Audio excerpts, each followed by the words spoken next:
Cincinnati Bengals and young Joe Montana of the 49ers. But rookies have been the big surprise for both teams. The 49ers start 3 of them in their secondary, and last week it was Carlton Williamson's turn to shine. He had 2 interceptions as San Francisco defeated the New York Giants to clinch the NFC West Division.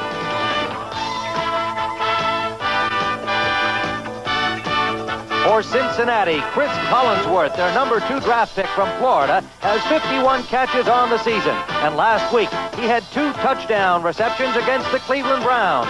So today at Riverfront Stadium, the veterans and the rookies will do battle as the Bengals try to clinch an AFC playoff spot and the 49ers try for the home field advantage in NFC postseason play. CBS Sports presents the National Football League. Today, the San Francisco 49ers against the Cincinnati Bengals. It is sunny and cold, 34 degrees at Riverfront Stadium along the Ohio River in Cincinnati, and you're seeing 2 teams with 10-3 marks. The 49ers have clinched the NFC West Division title. The Cincinnati Bengals, 10-3 in the AFC Central, are trying to clinch their division and earn themselves a playoff spot today. Hello, everyone. I'm Tim Ryan with Fred Dreyer here in Cincinnati. A most exciting matchup of the AFC and the NFC. A return home for 49ers coach Bill Walsh, who was an assistant with the Bengals here for 8 years. Tim, and when he developed a great quarterback in Ken Anderson.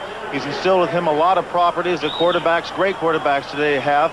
And some of those properties have, fortunately for him and the 49ers, have rubbed off onto Joe Montana. They sure have. And, of course, this Bengals offense has been devastating the last 5 weeks.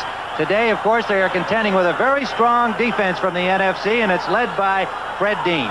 Well, what the Bengals want to do is control the ball on first down. That way they keep the nickel and Fred Dean off the field. But if they can't do that, when Fred does come into play, Anthony Munoz will be battling Fred Dean. And he has a specially made jersey that we'll talk about later on that gives all those defensive guys a tough time. Okay, Fred, we're about set for the kickoff. And it's going to be the 49ers kicking it off. The Bengals will receive to our right.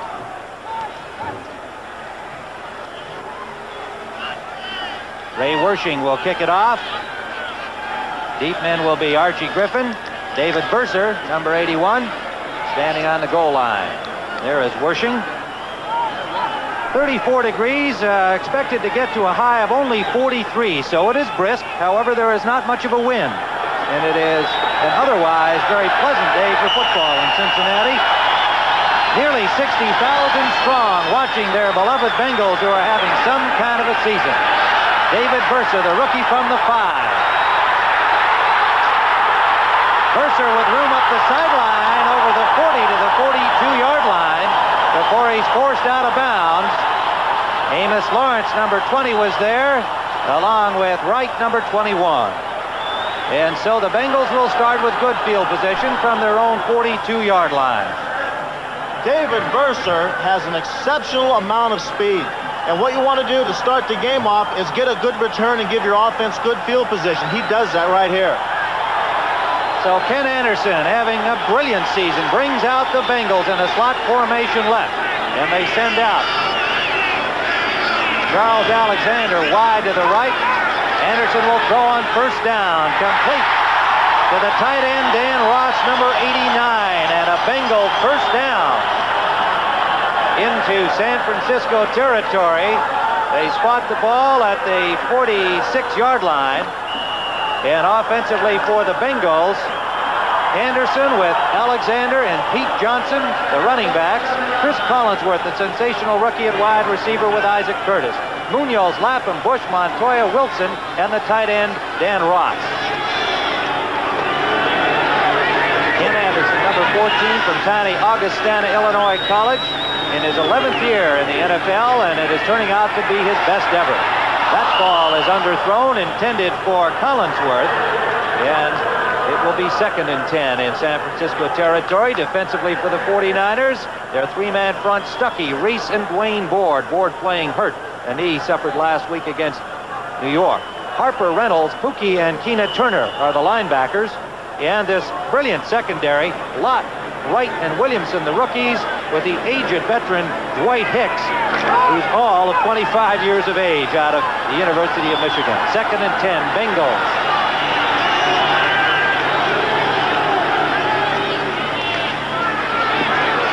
Charles Alexander going straight ahead behind Bush and Montoya, picked up about 3 yards on the gain. And we are informed we have just lost our picture temporarily, and we can see that we've lost it here in the booth as well, and there it is back for us. We hope you've got it back. 3rd down and 7. The ball is resting at the San Francisco 44-yard line. Out to the left comes Collinsworth, out to the right Isaacs. They're in the pro set, and now moving into the slot is the 3rd wide receiver, Steve Kreider. All kinds of action along the line. A flag is down as Anderson hits Kreider for another Bengal first down, depending on who the penalty is against. The ball now at the 27-yard line of San Francisco. The referee is Jerry Seaman, and consulting with his staff, will get the call here. Looked to me, Fred, like San Francisco might have jumped, but they could have been drawn over too. When the man moved up into the slot, that's when we got the action along the line. Yeah, I think it was Fred Dean jumping off. No, it's being charged against the Bengals. Illegal motion. Referee Jerry Seaman with the signal. Offside, illegal motion, offense. Illegal motion, offense. Offside, defensive right tackle on the defense. Offsetting penalties. All right, well, they called it both ways. Illegal motion against the offense, also offside against San Francisco. And David Burser has come into the game, number 81, replacing the tight end Dan Ross, so they have 3 wide receivers in on 3rd and 7. As that last game was wiped out. Slot formation left, receivers all over the field for Cincinnati. Intended for Curtis, intercepted by Ronnie Lott. Lott brings it back. Close to midfield, still going. And Lott finally tripped up at the Cincinnati 46-yard line. A flag down, but after the interception was made. Ronnie Lott picking off the pass intended for Isaac Curtis. And the sensational 49er rookie secondary continues to sparkle. Tim, they're really going to have to contend a lot with the 49ers secondary. Ken Anderson told me before the game that they're really concerned about those guys because not only can they hit you, they're around the football all the time. And that's one of the great things that Ronnie Lott does. He's always around that football. Well, there was a clipping penalty called on San Francisco following the interception, but they maintained possession. Personal foul, clipping, number 74 offense during the return. Clipping the call, and the ball will be spotted at the 34-yard line of the 49ers. And we have a timeout on the field, as we'll see that interception again. Tim, this is just a simple little dink pass over here just to get the yardage. It was a great athletic ability. On his athletic ability alone, Ronnie Lott is some athlete, but he does a great thing right here. He keeps the ball in front of him, makes the catch, and then goes to the sideline where he can get the most help from his players. We are scoreless with San Francisco in possession. Here's two good friends. Tonight is kind of special. Where'd he go? The view will I think he's lost. Must say so.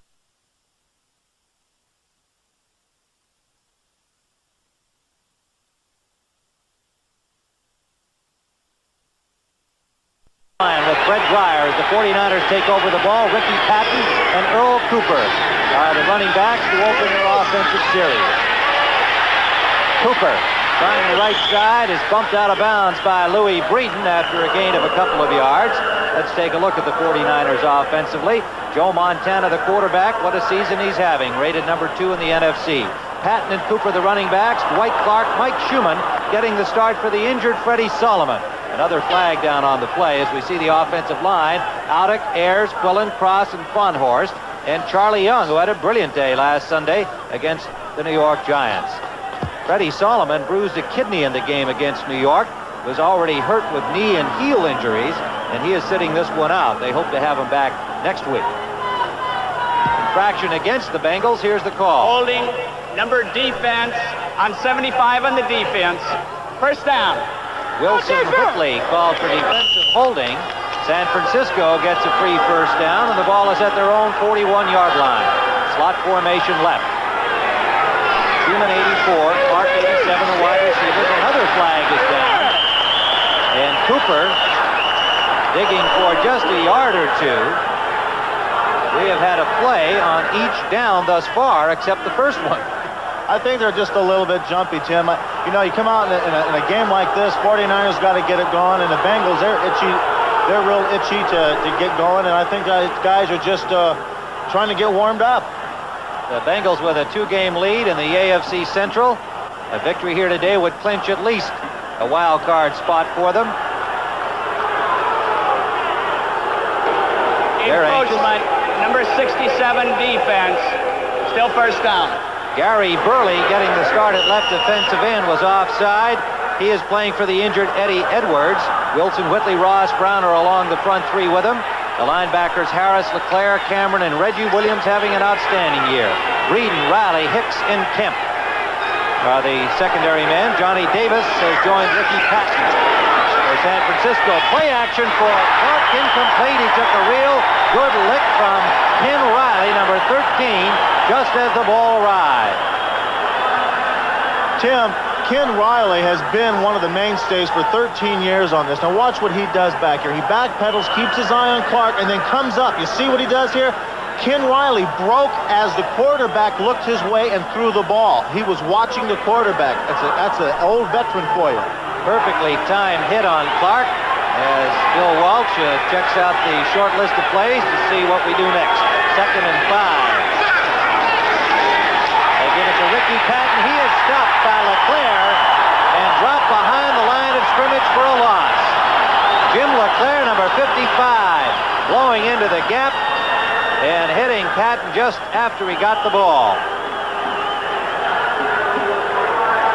Jim LeClaire is one of your better defensive linebackers. He is an inside linebacker. He's the captain of that team. He calls the signals. He's got great leadership from him. And it's going to be very difficult for the 49ers today to move the ball on the ground. It brings up 3rd down and 7 to go. For the 49ers at their own 45-yard line. We are scoreless in the first period. They've got 3 runners lined up in an old T formation. Now Schumann comes out in motion. Montana rolling. Complete to the tight end Young. He will be near the first down, but we'll wait and see where they spot the ball. Good pass by Montana. The old T formation to start that one off. You know, I think today, seeing as it's going to be difficult to run, and I think the 49ers know it's going to be tough to run on them, what they're going to have to do is it's going to be Montana is improvising to his receivers today. Montana's at his best when he's running around back there improvising. He's very good at that. It is a 49er first down. Charlie Young running the perfect route, had the necessary 7 yards, and so the 49ers keep going, and they have the ball now in Cincinnati territory at the Bengals 49. Schumann right, Clark left, pitch out to Cooper, and he gets away from Reggie Williams. Cooper upfield over the 45 of Cincinnati to the 44. Pickup of about 3 on the play, where Bo Harris ranged over from the left side to make the tackle. Reggie Williams nearly had him for another loss. Williams with 85 tackles, leading the Bengals in that department. What a season he's having. 7 sacks and 2 interceptions. That's not a bad year for a linebacker. It is 2nd down and a long 7 for the 49ers in Bengal territory. Schumann out to the right. Montana flips it up, wide open, Charlie Young. And he dropped the ball as he was hit at the 15-yard line. It is ruled incomplete. A perfect play to that point. Montana to the tight end Young, but another good lick on him by Louis Breeden, and he could not hold on to the ball. Both secondaries on both teams are noted for their tenacity and their hitting. Kemp, the safety for the Bengals, and as well as Brian Hicks for the Bengals are tough guys back there, and Charlie Young's going to see a lot of both of those guys today. Good defensive play by Cincinnati. Brings up 3rd down for the 49ers. The nickel back is in. John Simmons, the rookie from SMU for the Bengals. In motion goes Schumann behind the ball. Great drop for Montana this time. lobs it out to Schumann. The pass complete, and he is close to first down yardage again. And once more, it will be determined by the placement of the ball on the tackle, Bo Harris, along with Louis Breeden.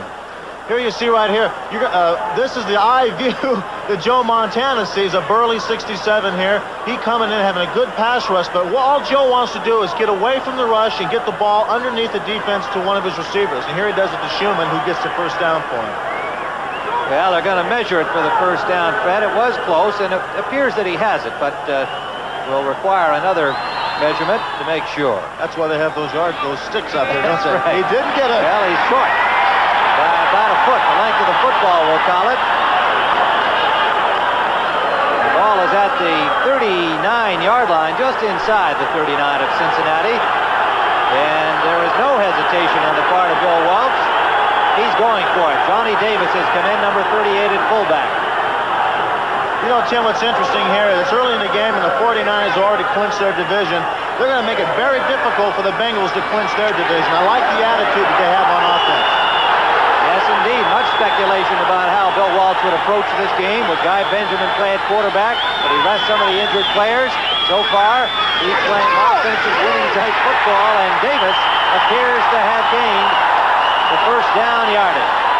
The crowd here responding to the good defensive stop, but it looks from here as though Davis has the first down. Pile up of Bengal players. At the bottom, the last man up is Gary Burley, and it's credit for the tackle on the play. But it is a 49er first down. Eason Ramson, who was in on the double tight for the short yardage play, goes out of the lineup. Then back in, Clark with Schumann, the wide receivers. Davis stays in. Amos Lawrence has joined him at running back number 20. First down, 49ers.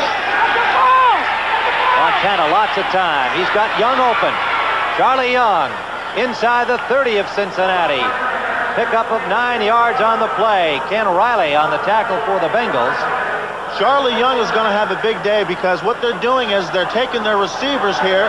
Montana's dropping back. He's waiting for the receivers, his own receivers, to clear out underneath for Charlie Young to come across. And what they're doing is putting a matchup, Charlie Young underneath on a linebacker. With Charlie's height at 6'5", there's quite a bit of a difference. You can see Glenn Cameron, number 50, the inside linebacker, trying to make the touch. It is second and a yard. They give it to Amos Lawrence. Lawrence is hit right at the 25-yard line, and that will be another first down for San Francisco. Bobby Kemp, the rookie from California at Fullerton, knocked him out of bounds. Kemp may be their toughest tackler back there. He's a rookie, and he came in knowing he was kind of a long shot to make the team, but he knew that when he came into the Bengals secondary, he was going to have to excel at something, and I'll tell you, he is a tough tackler. And the receivers and everybody who carries the ball is going to have to face Bobby Kemp today. Kemp, the 8th pick of the Bengals this year, and a very pleasant surprise. Ricky Patton back into the lineup. Running back, joining Davis in the wide throw set. They give it to Patton. He is tripped up underneath by Wilson Whitley, number 75, who dove in under the block of the center, Fred Quillen, and did a good job.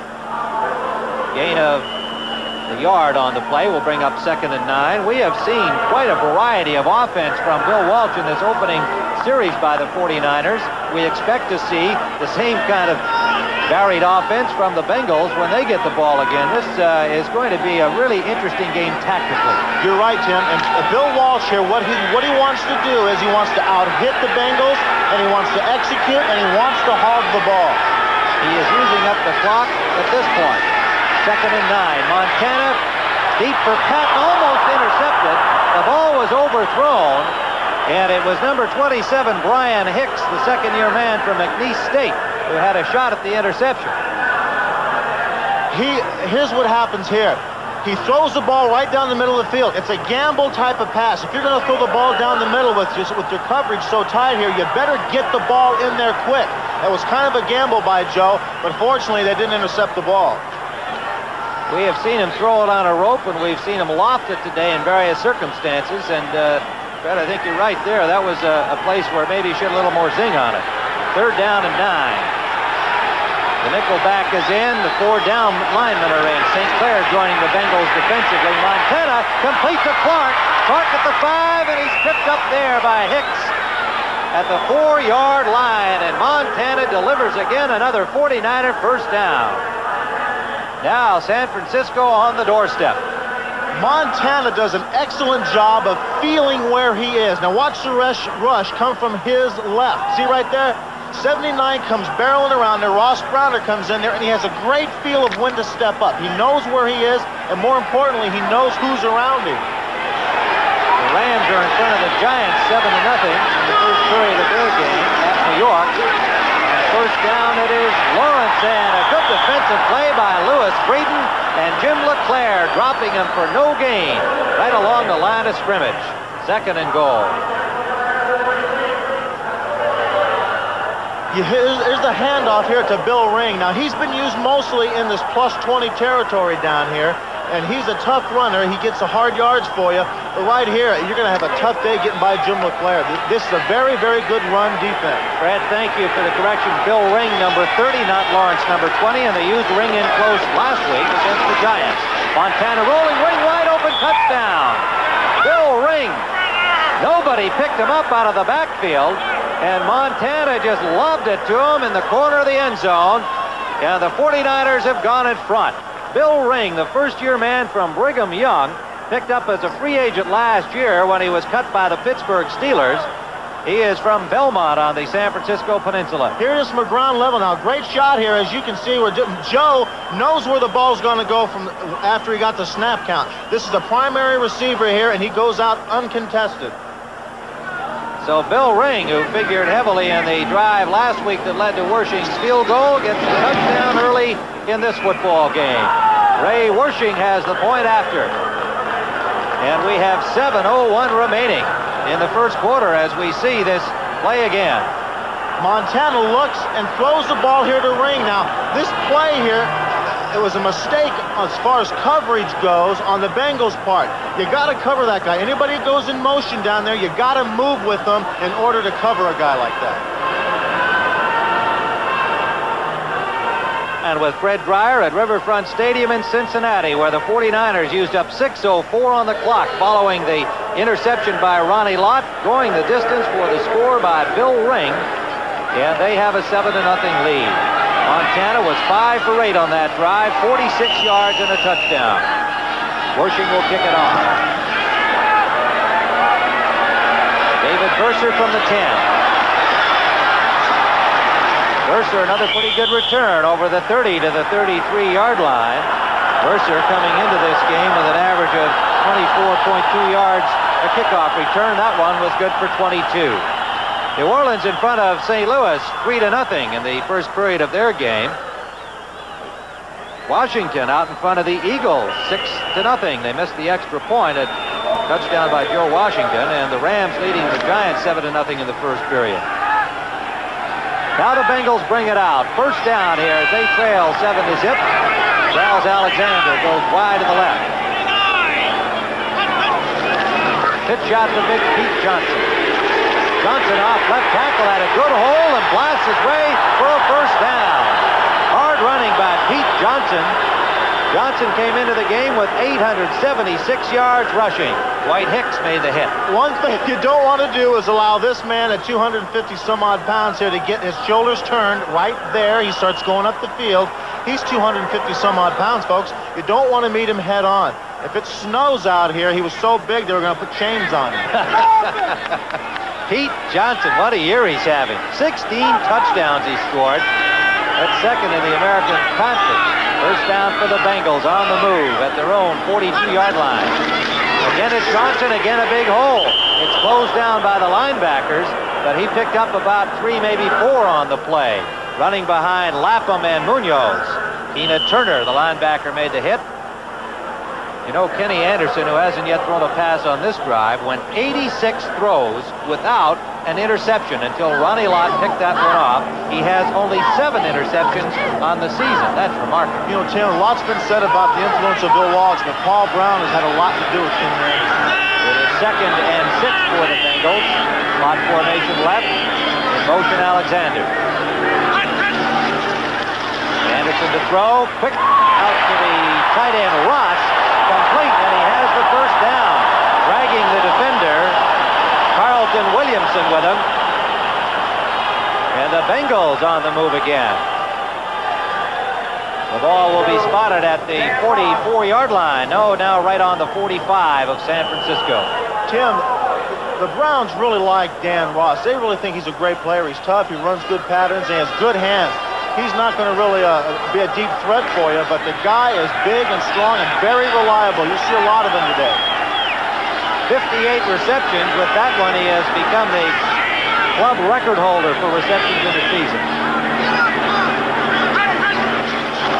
Play action. Anderson rolling. He's got lots of room to run, and he does. Anderson with another first down and gets out of bounds without taking a hit. To the 34-yard line of the 49ers, Kenny Anderson. Let's return to our studios in New York for an NFL Today report, and Brent Musburger. Tim and Fred, the Eagles are in a dogfight. Jaworski fumbled. Joe Washington took it in from 6 yards out. Mosley blew the extra point. The Eagles now are on the drive. Let's go back to Cincinnati and Tim. All right, back here in Cincinnati at Riverfront Stadium at the 34-yard line of San Francisco. The Bengals are on the move. Anderson, quick clear pass out to Collinsworth. Complete for a gain of about 6 yards to the 29 of the 49ers. On the coverage over there was Dwight Hicks, number 22, and the cornerback, number 42, Ronnie Lott. 2nd and 4 for the Bengals, and we have seen some offensive football, and these are two outstanding defensive teams. Yeah, Tim, you really have, and you're going to see an awful lot of everybody on both teams. Both teams have one philosophy. Everybody is capable of scoring touchdowns. Get everybody the football. That's kind of like the touch football games in the park, isn't it? Everybody out. 2nd and 4.5, they call it here. The pitch out to Pete Johnson.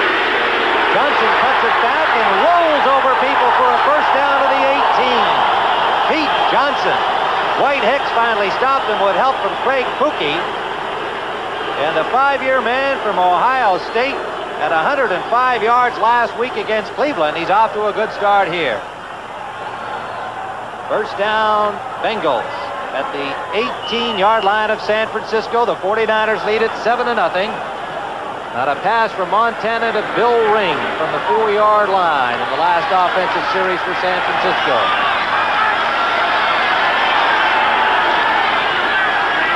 Hot formation left again for the Bengals. In motion, Alexander.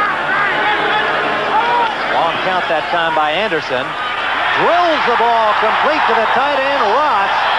And that will be, again, very close to the first down. Jack Reynolds, number 64, the linebacker, and Williamson, 27, the safety on the coverage.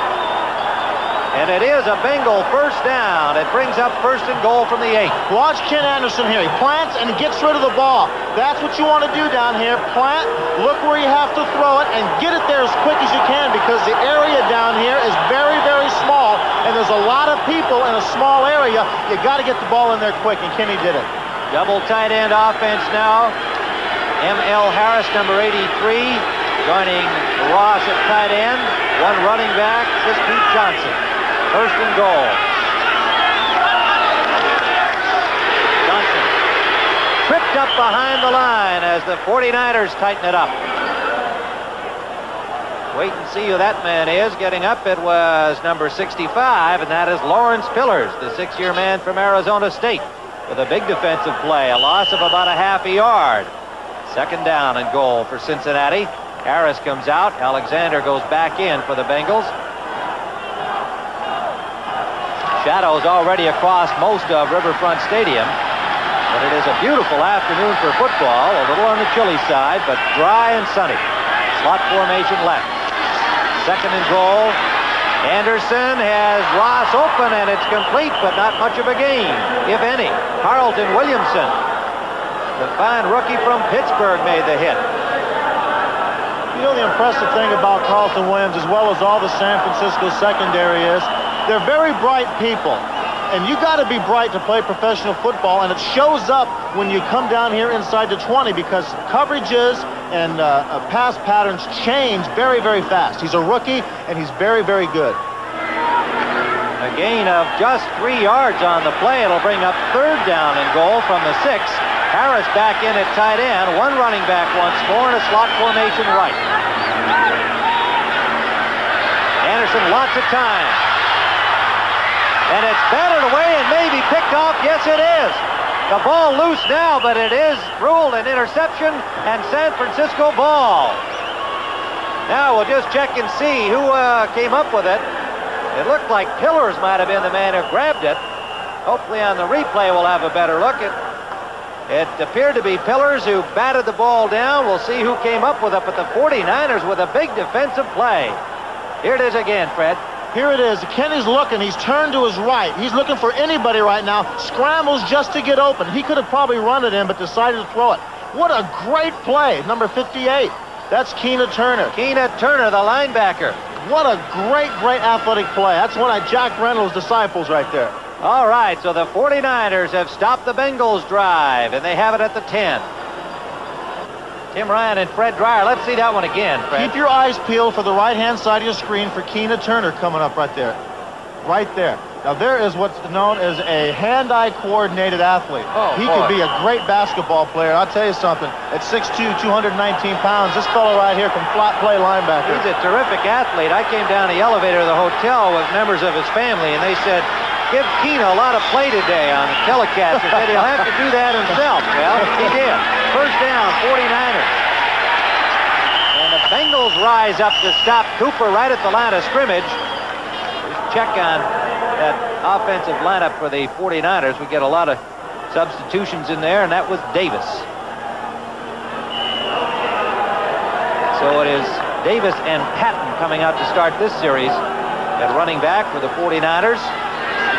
And the ball still at the 10-yard line. Good work in the middle of that defensive front for the Cincinnati Bengals. Whitley and Browner. The linebackers LeClaire and Cameron all jamming it up. Second down, this is Patton. Patton is hit behind the line of scrimmage. And an inspired Cincinnati defense on the rise. Glenn Cameron, number 50, blowing in. Right behind him, Reggie Williams. And 2 good defensive plays by Cincinnati as the 49ers have a 3rd and 10 still at their 10-yard line. Eason Ramson comes in. Charlie Young goes out for the 49ers. 3rd down. Patton and Davis still the running back. Slot formation left for the 49ers. Montana standing right at his goal line. Intended out the left side for Ramson, incomplete. On the coverage, number 25, John Simmons.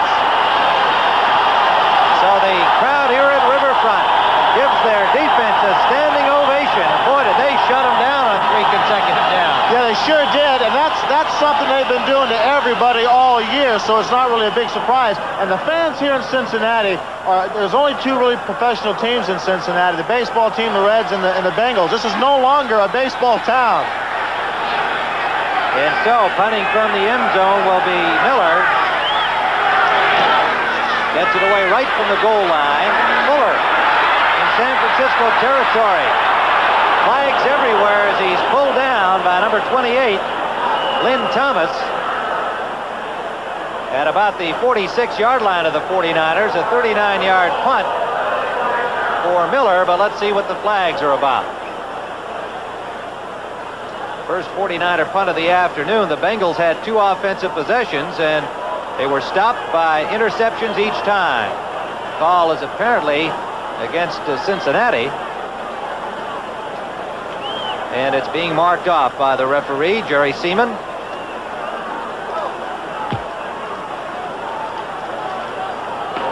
Illegal block above the waist, number 26 on the receiving team during the return. First. Penalty against the Bengals will back them up to their own 43-yard line. And we'll return to Riverfront Stadium in just a moment. Just 3 seconds remaining in this first period with the 49ers leading 7-0. The Bengal defense has been a very, very big part of the Bengals' success this year. One of them is Hank Bulla, the coordinator and linebacker coach, down here telling his troops how to go. They're anxious to get back onto the field. The third offensive series for the Bengals. The first two ended in interceptions, raising Anderson's total to only 8 on the season. And he completes his first down pass here to Ross. He's close to the first down once more. That will bring up the end of the first quarter here at Riverfront. At the end of this first period of play, the San Francisco 49ers 7, the Cincinnati Bengals nothing. We'll return to Cincinnati in a moment.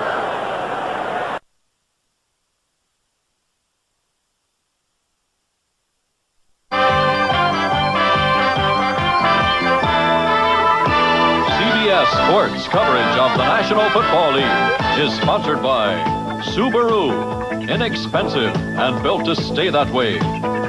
And by Lowenbrau. When it's time for the taste of a truly great beer, let it be Lowenbrau. Tim Ryan and Fred Dreyer back at Cincinnati's Riverfront Stadium. We're about to begin the second period of play here with the 49ers leading 7-0. Elsewhere, Detroit in front of Green Bay, a very important game involving the wild cards. 3-0 in the second period. St. Louis, Neil Lomax has scored from 22 yards out to take the lead over New Orleans 7-3. And New England in front of Miami 7-0 in the first period. All right, the Bengals. Pete Johnson straight ahead. Picked up about 3 yards. And look at this. The Eagles have come back against Washington 7-6 in the second period. Next week, those Eagles and the Dallas Cowboys will be a very big one here on CBS. 3:30 Eastern, 2:30 Central, 12:30 Pacific time. Our doubleheader game next Sunday on CBS. A showdown in the NFC East between the Eagles and the Cowboys. 2nd and 8 for the Bengals. Alexander and Johnson, the running back. Curtis to the right. Collinsworth to the left. Anderson has time, and it is incomplete. Intended for Ross, who appeared to lose his balance just as he was reaching for the reception. Ronnie Lott on the coverage. And now for an NFL Today report, let's go to Brent Musburger in New York. Tim, here's the touchdown you just talked about for the Eagles. From the shotgun, Jaworski will have Campfield, and he just does break the plane of that goal line before he coughs it up. Franklin's extra point has them ahead. Back to Tim Ryan. All right, back in Cincinnati, Steve Kreider has come in to give the Bengals 3 wide receivers a flag down as Anderson forced from the pocket, runs it upfield where he is hit by a pair of 49ers. And flags are down on the far side of the field. Lawrence Pillar's in on the hit, and he is getting up slowly. Keena Turner also there on the tackle. An officials conference. You know, that's an interesting play. Now, Kenny Anderson is very capable of doing that type of thing. However, it's a two-edged sword. He can burn you with it defensively, but also he can pay the price by taking a lot of unnecessary hits, and you don't want to lose him at this point in time of the season. Apparently the infraction, Fred, against the Bengals. We'll get it here from referee Jerry Seaman momentarily. Anderson came into the game having carried the ball 32 Illegal times. formation, number 78 on the offense, not on the line of scrimmage. Anthony Munoz, the second-year man from USC, who has just been outstanding this season, was not lined up properly. Was not on the line of scrimmage, and the call is against the Bengals for 5 yards. Third down and 13.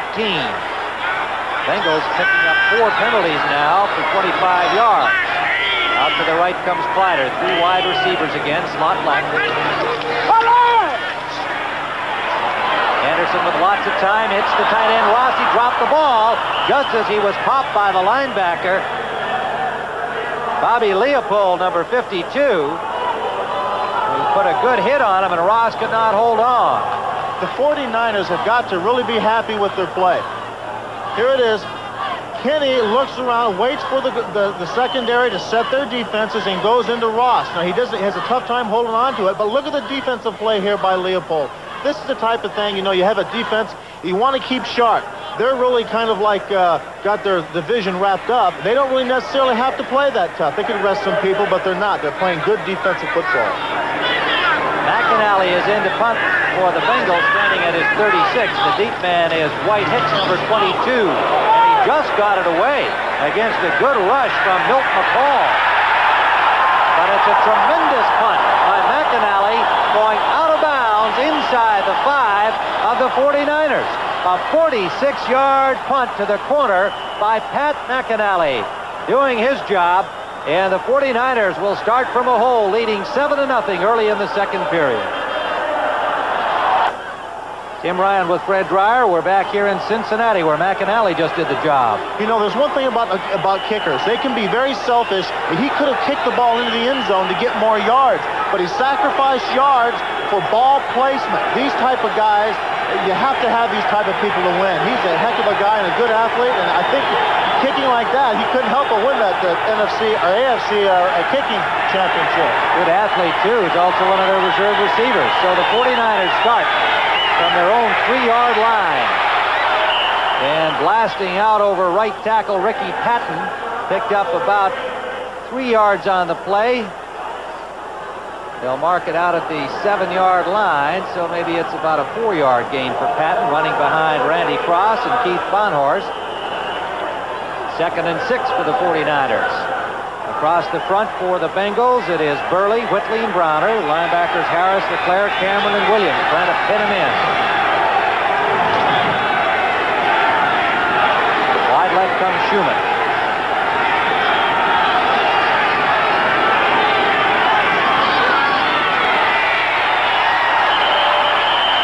Johnny Davis behind the right guard Cross, and the center Quillen met by the middle of that Cincinnati defensive front.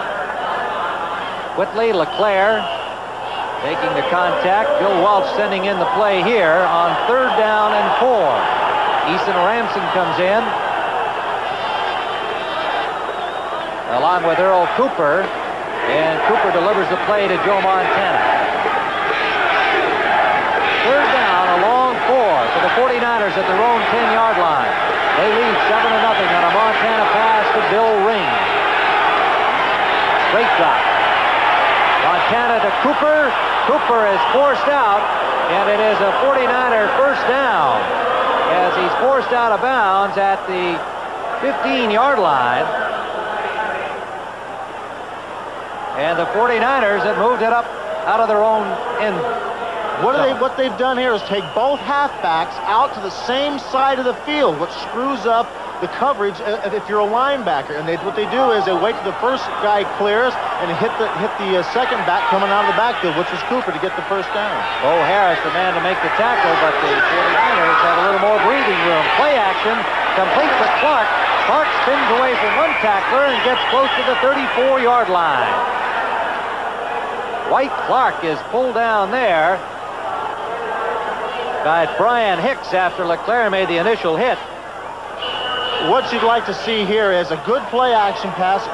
What you see right there is, but what you want to do is you want to run just enough on the Bengals to get them to respect your run, so your play action passes work to guys like Dwight Clark. He did a good job of going to the open area to get the ball. Third-year man from Clemson, 73 catches on the season. Coming into the game, Ricky Patton has good running room out the right side. Ricky Patton over the 40-yard line of San Francisco as they have marched it out from deep in their own territory. Gary Burley tripped him up, and Jim LeClaire, the man to hold him down. Gain for Patton of close to 9 yards. Let's call it an 8-yard pickup. New England in front of Miami, 7-0 in the second period. In other important AFC action, the Rams continue to lead the Giants 7-0. As we get a good look at those magnificent Bengal mascots along the sideline. Here's Johnny Davis. Davis blasts his way out the right side for another 49er first down to midfield. I'm really impressed by the way the 49ers have approached the game. They're getting everything done that they want to do. They're hogging the football, and they're even having some success running the ball. The Bengals have got to start playing tougher defense and doing something with the ball once they get it. There's Bill Walsh, who has certainly had an offense prepared for this football game. The way the 49ers have moved it, they now have first down at midfield. That last reception by Clark, by the way, put him over 1,000 yards receiving. Cooper is in, number 49 at running back, play action Montana. And he is sacked by Reggie Williams, number 8 on the season for number 57, who is having some kind of year for Cincinnati. A big defensive play as the 49ers had their own way on this drive, using up time and mileage. Joe has a little play-action pass here. What happened was the pass blocking just broke down before the pass patterns developed. That was all. Ricky Patton was back in the block, but looked like Reggie Williams, the 6-year man from Dartmouth, beat him to bring up second and 19 for the 49ers. Ball back at their 41.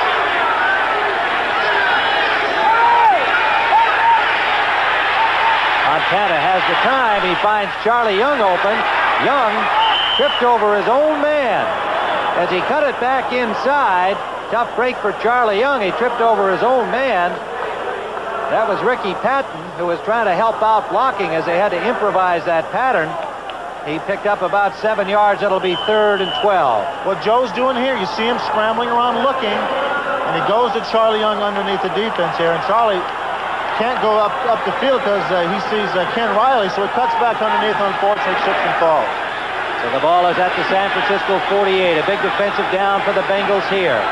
3rd down and 12. Wide left is Clark. Wide right is Schumann. Montana for Charlie Young, complete. Another outstanding catch by Young as he took another big hit from Louis Breeden, but he got the first down. And reminiscent of just a week ago when Young came up with 2 sparklers against the Giants. You know, Charlie Young has such great hands, but Joe once again scrambles out and gets the ball to Charlie. He takes a hit right there. Now, he didn't land on the turf, which is very, very hard, but he takes a shot when he catches the ball. There was a flag down on the play, however, Fred, and it is going to be against the 49ers. So the Bengals get a break there as Charlie Young came up with another outstanding catch. Despite the hard hit from Breeden, had the first down yardage, but they're backed up to the 38. Ineligible downfield, number 51 on the offense. 3rd down. Randy Cross ruled an ineligible receiver downfield. What happens on plays like that is linemen, if the ball isn't thrown soon enough, linemen lose perspective of where the quarterback is, and so they have a tendency to drift downfield. Ray Griffin has come into the secondary for Cincinnati on this obvious passing down. Montana screen pass to Cooper, quickly broke up the blocking, and that enabled 5 Bengals to hold it to no gain at all. Another big defensive play for Cincinnati. So the 49ers will have to punt, and credit Whitley for putting the pressure on and breaking up that blocking in front of Cooper. Miller will come in to punt for the 49ers. And it'll be Mike Fuller, the deep man for the Bengals, standing at his own 23-yard line. A high snap, a good catch by Miller, and the barefooted punter gets it away. Fair catch signaled by Fuller at the 26-yard line of Cincinnati. Near disaster there for the 49ers, averted by the good catch by the punter Miller. We'll return to Cincinnati in just a moment. Tim Ryan with Fred Dreyer in Cincinnati. We have 7:55 remaining in the first half. The 49ers lead at 7-0. The Bengals have the ball following a 38-yard punt by Miller, and the Bengals defense did the job. Now Johnson and Alexander, the setback, as Ken Anderson will try to get the Bengals down the field. Deep pass for Curtis. It is incomplete. It hit Ronnie Lott on the hip. Lott, number 42 on the coverage. The ball underthrown by Anderson. Going deep on first down. 2nd and 10 from the 26 of Cincinnati. You're right, Tim, about that ball being underthrown. Ken Anderson wants to go deep today. He thinks he can do it. He's got the receivers to do it, of course. But they're not going to alter their game plan because of anything the 49ers do. But one thing that they're going to have to contend with is the great coverage that Ronnie Lott provides out there, cornerback for the 49ers. He was in great position that time. 2 quick scores. Detroit in front of Green Bay 10-0. And St. Louis leading New Orleans 14-3 in the second period. Three wide receivers are in, and they're all stacked on one side for Cincinnati. Anderson trying to get it to Kreider, incomplete. Double coverage on him. Hicks and number 28, Lynn Thomas, playing the nickelback again this afternoon for San Francisco. Here you'll have three wideouts to the right. Two of them go inside, and one of them goes in short. Now watch Kreider, 86 here. He's having a great year, and what he does is, after he takes a shot, what he does is he comes in for a halfback and line. The halfback comes out of the field, and he'll come in and line up anywhere in the backfield. And that time he came out far out to the right-hand side. It is third down. Bengals are 0-3, converting third downs thus far. Slot formation left. Three wide receivers again. Anderson out to Johnson out of the backfield. Ronnie Lott meets him at the 30-yard line.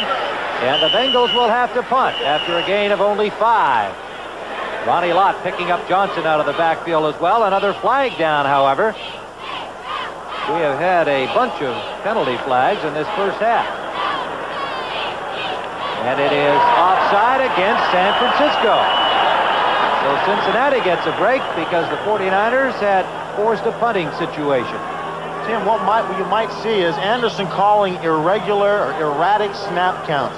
You got two good pass rushers in Fred Dean and Pillars for the 49ers, and what you want to do is you don't want to let your defensive lineman get a bead on you as far as when the ball's going to be snapped. So what you try to do is give erratic snap counts, and I think that time it worked. Offside, defensive right tackle. Well, the defensive right tackle on the last play was probably John Hardy, the rookie from Iowa, is getting some time in there now. Along the front, Fred Dean is lined up at right defensive end. Keith Cougar was hurt last week in the final play of the game against the Giants. Has gone on injured reserve. It is 3rd and 5 for the Bengals. Anderson runs out of time, but eludes Fred Dean. Anderson has run for the first down and slides in to the 46-yard line. Make it the 44 of Cincinnati, but good running by Ken Anderson has a first down. These type of things really can break your back if you're a defensive lineman.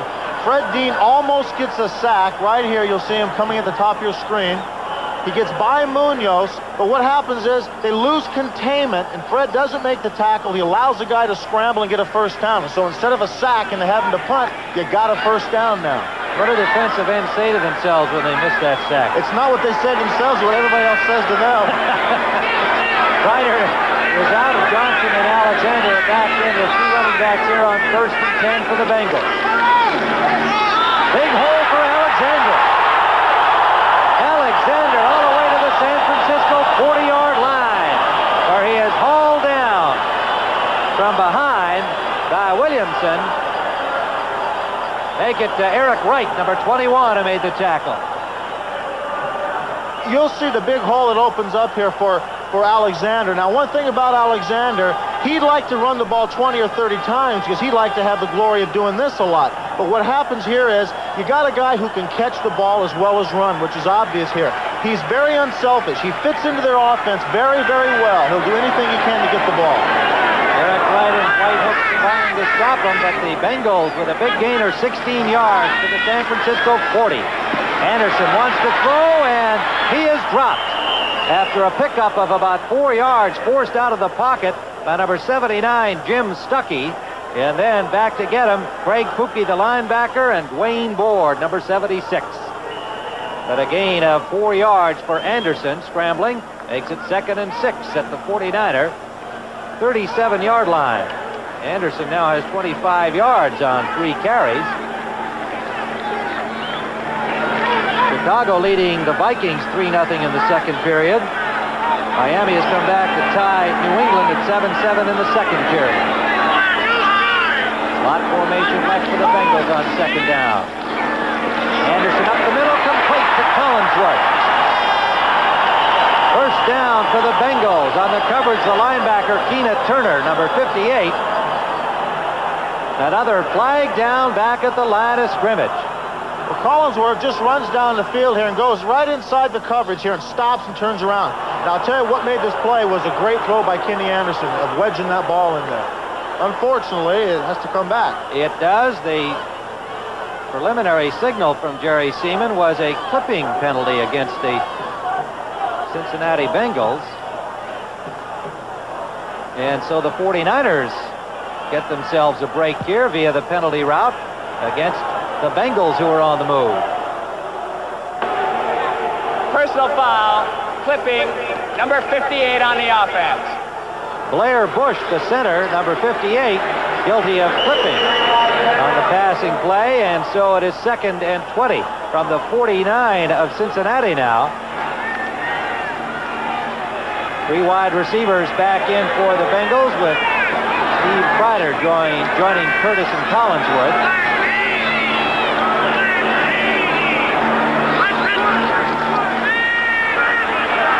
Anderson, sideliner, Curtis complete, forced out by Wright.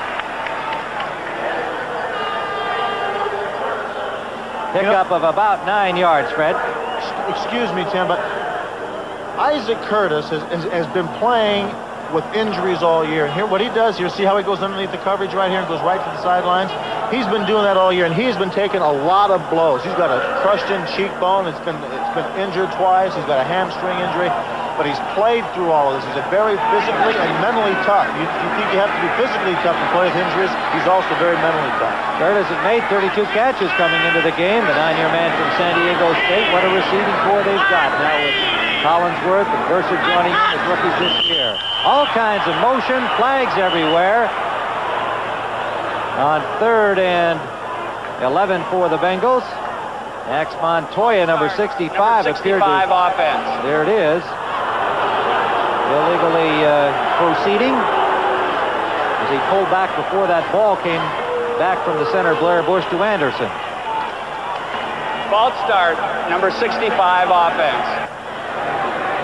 So it'll bring up 3rd and 15, and penalties continue to plague the Bengals in this first half of play, and we've seen a lot of good offensive plays, Fred, but we have just a 7-0 football game. Well, Forrest Gregg said they want to play well and win this thing and lock this thing up, but they can't do it by making mistakes. 3 wide receivers again for the Bengals on 3rd and 15. Anderson, just about running out of time, finds Collinsworth wide open, and a big play for the first down to the 27-yard line, where Eric Wright put the ramp on him, but one of the defenders appeared to slip as Collinsworth found the open space between the linebackers and the secondary. So the rookie from Florida comes up with a big play. He's been doing this quite a bit this year. He's got 50-some-odd catches here. And what he does great here, he reads as he comes inside. Now, the ball is low because of the pressure that the 49ers were putting on Kenny Anderson. Charles Alexander back in at running back with Johnson. They line up in the I formation. Cincinnati, first down. Alexander squeezes his way for about 2 yards. Craig Cookie and Archie Reese, the nose tackle, made the hit. But another flag is down. Alexander got to the 25-yard line of San Francisco. You know, penalties like that down in this area come out of defensive frustration. What happens is, somewhere along the front line, the defensive lineman... Personal foul, face mask, number 76 on the defense. In that case, it was Dwayne Board, the right end. What happens is, Board's probably being frustrated here as far as his pass rush and his line play, so when he does get a chance to get a guy, he's a little bit too over-aggressive, and they get called for stuff like that. Detroit in front of Green Bay, as you can see. Close, important game. Central, this is Johnson, and the 49ers shut him down inside the 20-yard line. He got to about the 18. Pickup of 2 yards on the play, depending on where they spot the ball. Chicago in front of the Vikings 3-0, and next Saturday, NCAA basketball will precede the Minnesota-Detroit football game in the East, 1:30 Eastern, 12:30 Central. A lot of important games as we get closer and closer to the end of the regular season. That could decide that division, that Minnesota-Detroit game. 2nd and 8 for the Bengals here in Cincinnati. 17-yard line. Anderson to Pete Johnson, complete. And he is hit immediately by Carlton Williamson, number 27. He got to the 12-yard line. It'll bring up third down. And about 3 yards to go. Third and a long 3 for a first down. David Burser comes into the game along with Steve Kreider. Alexander comes out, and the tight end Ross comes out. And the 49ers rush in a bunch of down and distance situation defensive players, including Milt McCall, the linebacker, number 53. Anderson with a quick drop, lobs it up, and it is incomplete. A diving save by Carlton Williamson, with Kreider evidently open behind him, hustling back. Williamson, in a desperation lunge, knocked it away. Now, the receivers go down, and they go right to the corner. Now, I'll tell you something. This guy is a rookie. We said this before, but the position that he has on this play and his ability and his tenacity are just incredible. I'm very, very impressed with him. And I tell you, I don't think there's anything he can't do. Looked like he was beaten on the play and scrambled back to make a brilliant defensive stop. So it is Jim Breach attempting the field goal for the Bengals from the 20-yard line, a 30-yard attempt. And it is good.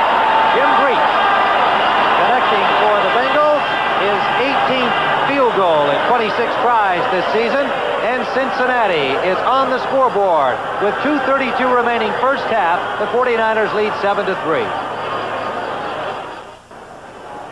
Tim Ryan with Fred Dreyer back here at Riverfront Stadium, where Jim Breach has kicked a 30-yard field goal to get Cincinnati into it here. They trail 7-3. Breach will kick it off. Bill Ring and Mike Wilson are the deep men for the 49ers, standing back on the goal line. And Breach nails it to the corner, and it goes into the end zone and all the way through for a touchback. So the 49ers will start from their own 20. Excuse me, Tim. Jim Breach from University of California. They like him very, very much. He does a good job of placing the ball, as you saw there. His family being from California, sure he says hello. New Backwoods Smokes just hit town. Looking wild, but tasting mild. New Backwoods Smokes. How can anything that looks so wild taste so mild? New Backwoods Smokes. How can anything that looks so wild taste so mild? New Backwoods Smokes. All natural tobacco, hand-rolled look in a keep 'em fresh pocket pouch. How can anything that looks so wild taste so mild? The engineers of Mercedes-Benz have created an advanced diesel power system. Its heart, this compact turbocharger. And this system has just transformed 2 more diesels into high-performance turbo diesels. Mercedes-Benz unleashes the 300D sedan and the 300 CD coupe. Now with 45% more power. The 300D sedan and the 300 CD coupe. The 2 newest turbo diesels from Mercedes-Benz. They upset the Cowboys, made turkey of the Chiefs on Thanksgiving. Saturday, the Detroit Lions face the Minnesota Vikings in a fight for the playoffs, starting at 3:30 Eastern with the NFL Today, Saturday on CBS. Forrest Gregg, what a season he's having with these Bengals as their head coach. Elsewhere in the NFL today, Detroit in front of Green Bay now 10-7 in the second quarter. That's a nail-biter and a key game for both clubs. Chicago still in front of Minnesota. The Vikings in that Central Division dogfight as well. Next week, Green Bay and New Orleans could now be down there, and the Giants at St. Louis. So obviously the way the Packers score is going today, that could be a biggie next week down in New Orleans. All right, the 49ers first down. Montana complete to Wilson. Wilson gets away from one Bengal tackler and then is hauled down by Gary Burley, who came way back from the line of scrimmage. But the 49ers have a first down out to their 36-yard line. Mike Wilson, number 85, the rookie from Washington State, with Freddie Solomon out of the lineup with a kidney injury. Mike Schumann, the 4-year man from Florida State, and Mike Wilson, the rookie from Washington State, getting the action today. And we have reached the 2-minute warning here at Riverfront Stadium in Cincinnati, where the score remains the 49ers 7, the Bengals 3.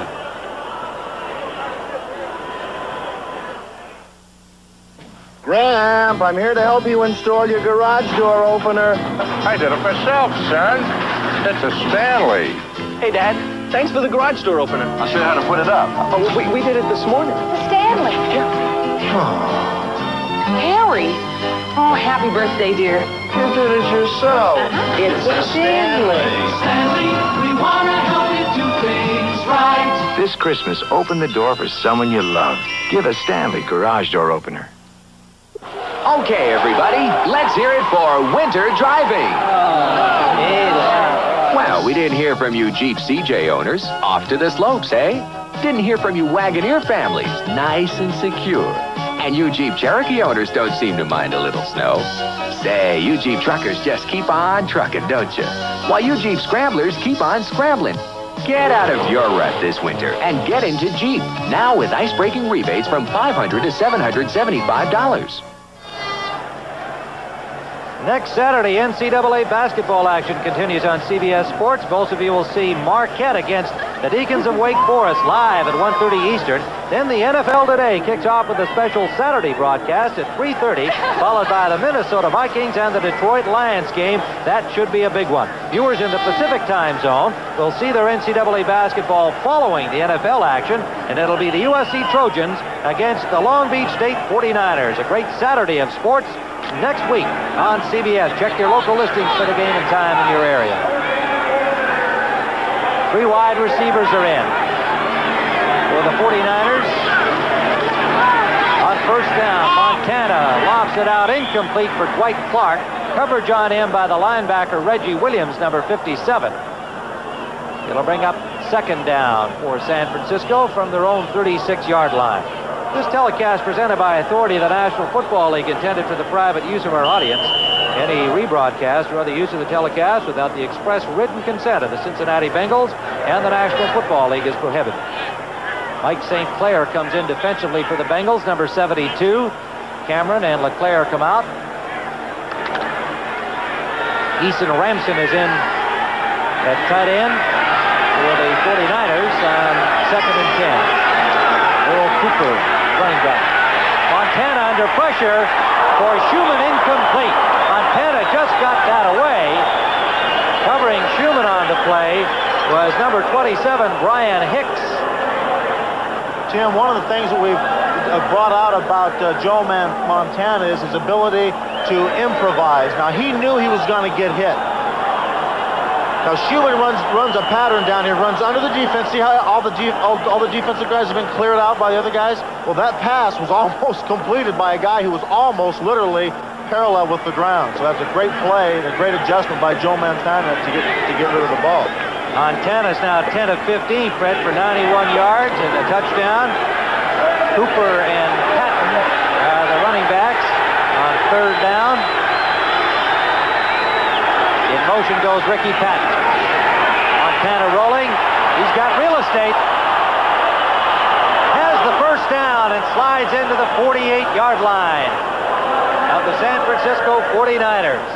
That was a play from Joe Montana all the way from the snap of the ball. That was all Joe Montana, and he got a real good block on the defensive end to allow him to get outside on that. Those type of plays can hurt you, but on the other hand, like I said earlier by Kenny Anderson, if you run with the ball, you may have to pay an ultimate price with it. You can't afford to get this guy hurt. St. Clair comes out. 3 down linemen, Burley, Whitley, and Browner for the Bengals on first down. 48-yard line of San Francisco. Montana wants to throw, and he found Schumann, but he dropped the ball. Schumann was open. Now flags are thrown. After Schumann dropped the ball, he took a lick, and he might have gotten one too many. Let's see what the call is by referee Jerry Seaman on this play. It would be a tough break against Cincinnati because Schumann had dropped the ball. It is a personal foul indicated, and referee Seaman's going to confer to make sure he gets the right man here, I guess. So the 49ers take advantage of the penalty against the Bengals and have another first down, and the ball is at the 36 of the Bengals. Personal foul, unnecessary roughness, number 26 on the defense. First down. Bobby Kemp, the rookie from California at Fullerton, is the man. Now, Montana unloads the ball. Yeah, I think, that's a legitimate call. I think so. What he did was, in the opinion of the official, not only did he hit him late, but he hit him with his face mask. So the 49ers keep it going in Bengal territory. Patton with a good hole behind Keith Bonhorst and picks up 6 yards on the play. Another flag is down. We have seen more yellow out here than we've seen white and black and orange. Looks like the highway out here. This one is apparently against the 49ers. Well, we're going to even it up now, I guess. Oh, they don't do that, do they, Fred? Well, sometimes. 57 seconds remaining in the first half of play. What kind of conversation do you have when that happens? You go over and talk to the official? Holding number 49 on the offense. Well, you have a tendency to question his judgment very vehemently. Don't get too close, so you get thrown out. You don't want to be like Leo DeRoche and get too close to these guys and start bumping them. But you really want to let them know you thought it was a lousy call. Earl Cooper got this call for holding. It backs the 49ers out to the Bengals' 46-yard line. Mike Wilson is in, 3 wide receivers. Lone running back is Cooper, and he gets out into the pattern quickly to Clark. Clark with a nice move. Got away from LeClaire. Bo Harris came back to get him. You know, Tim, in the opinion of Bill Walsh, number 87, Dwight Clark, is the team's MVP. Hurry up offense here as the 49ers flip it out to Clark again. Montana completing it, and Clark stretching, trying to get the first down as Ken Riley pulled on his ankles to keep him short of the first down. 30 seconds on the clock as play is called. An injured Bengal down at the 25-yard line, and that is Cameron, number 50, getting up slowly, but apparently all right. The 49ers do a very, very good job, don't they, of moving the ball with 2 minutes or less. They've won a game in Los Angeles because of this guy here, Montana's ability to move the football. 49ers have taken the timeout with 25 seconds left. With 30 seconds left, pardon me, on the 25-yard line. And so Joe Montana has a chance to discuss offensive strategy here with the 49er coaching staff. Part of that strategy is, and part of his development as a coach and a quarterback relationship, is times like this when they really have to communicate, look into each other's eyes, and understand exactly in concept what each other is saying. It's very, very important not to have any wasted motion down here inside the 20-yard line. Coming up at halftime, we're going to have Brent Musburger, and Herb Cross will be along to update you on all of the action around the National Football League today. And with this wild card situation literally wide open, all of those scores of interest and importance. Patton comes in. Wilson goes out for the 49ers. They have first down at the Bengal 25. We have 30 seconds remaining in the first half. Great drop for Montana, has lots of time. Intended for Clark, and it's incomplete. Had he caught it, he would have been out of bounds. Riley and Williams, 13 and 57 on the coverage for Cincinnati. 2nd and 10. The clock stopped with 24 seconds remaining. In the half, the San Francisco 49ers leading at 7-3. We've had lots of offense, but little scoring. Penalties and 2 interceptions by the 49ers, blunting any more scoring on the part of the teams involved today. You know, if you had to say up to this point in time in the first half, what team has done the things they wanted to do, it's been the 49ers. They've allowed to play their nickel against Cincinnati, and they've allowed to they've been able to move the ball on the ground and in the air. 2nd and 10. Cooper goes in motion. Flared out to Ricky Patton. Patton is one-on-one with Harris, gets out of bounds after a gain of only about 3 yards, stopping the clock with 16 seconds remaining in this first half. Temperatures in the high 30s here in Cincinnati on a brilliant sunny afternoon. Shadows have almost completely covered the turf here at Riverfront Stadium. Tim Ryan with Fred Dreyer. This key matchup between two 10-3 teams. People are afraid to talk about it being a Super Bowl preview because there's still too much that can happen the rest of the way in the NFL. But right now, along with Dallas, they have the best records in the NFL. Flags everywhere again. Encroachment, number 75 defense. Wilson Whitley is charged with encroachment. And the 49ers pick up an easy 5. And didn't lose anything on the clock. Still 16 seconds left. Encroachment, number 75 defense. 3rd and 2. Big penalty there. Yeah, it was a very big penalty. I wouldn't be surprised if right down inside this territory, if you can get a couple more of those within the next 16 seconds, you're in business. Wide throw set. Patton and Cooper. Patton, Locke is in front of him, trying to take it outside. A brilliant tackle by Reggie Williams, stripping through the blockers and making an ankle grab. Patton appears to have the first down. 8 seconds remaining in the first half, and the 49ers take another timeout. Montana will head over to talk to Bill Walsh. 7-3, the 49ers lead it. They have 1 timeout remaining. And they now have the ball at the 14-yard line, just inside the 15 of Cincinnati with a first down. I would think right now Bill Walsh would tell Joe, keep the ball, put the ball in the center of the field so our field goal kicker can get 3 points. I don't know if he would like to try to risk an interception or a turnover down here by throwing the football. I think he would try to keep it on the ground. Well, it's been a most interesting half of football. We have seen these two teams that are so well balanced, a lot of really interesting offense, not just your usual run-of-the-mill kind of offensive display. They both have been very entertaining, but we've seen inevitable flags occur just when the teams have had drives going. And in the case of the Bengals, of course, they had their first 2 offensive series stopped by interceptions by the 49ers.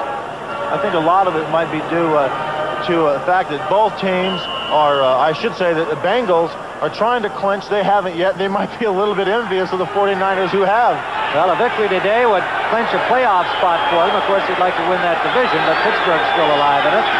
Slot formation left on first down. Montana will throw. Intended for Clark. Is he in? Yes. Touchdown. Dwight Clark just inside the in line. Right on the money. 2 officials were standing on the in line, and he got those 2 feet down with 2 seconds on the clock. Well, my expertise really showed up there, didn't it? I was figuring they would go for 3 points, but they went into the end zone. That's what's interesting about this football team. Dwight Clark comes down. It's somewhat of a surprise to Ken Riley. He just goes to the end line, and that's where the ball's going to be. In this situation, what happens is the quarterback is told to go to the end line, and he runs to the ball. Ray Wersching in for the point after. And he has it. So the 49ers, with a touchdown in the final seconds of this first half, have opened up a 14-3 lead here at Cincinnati's Riverfront Stadium.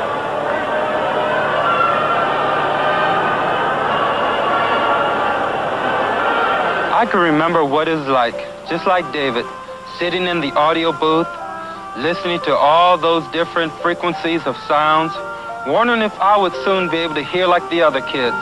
This is Reggie Williams of the Cincinnati Bengals, an NFL star who suffered severe hearing and speech problems as a child.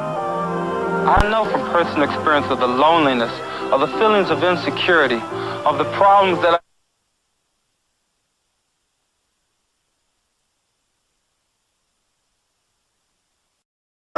American Motors and its AMC Jeep and Renault dealers.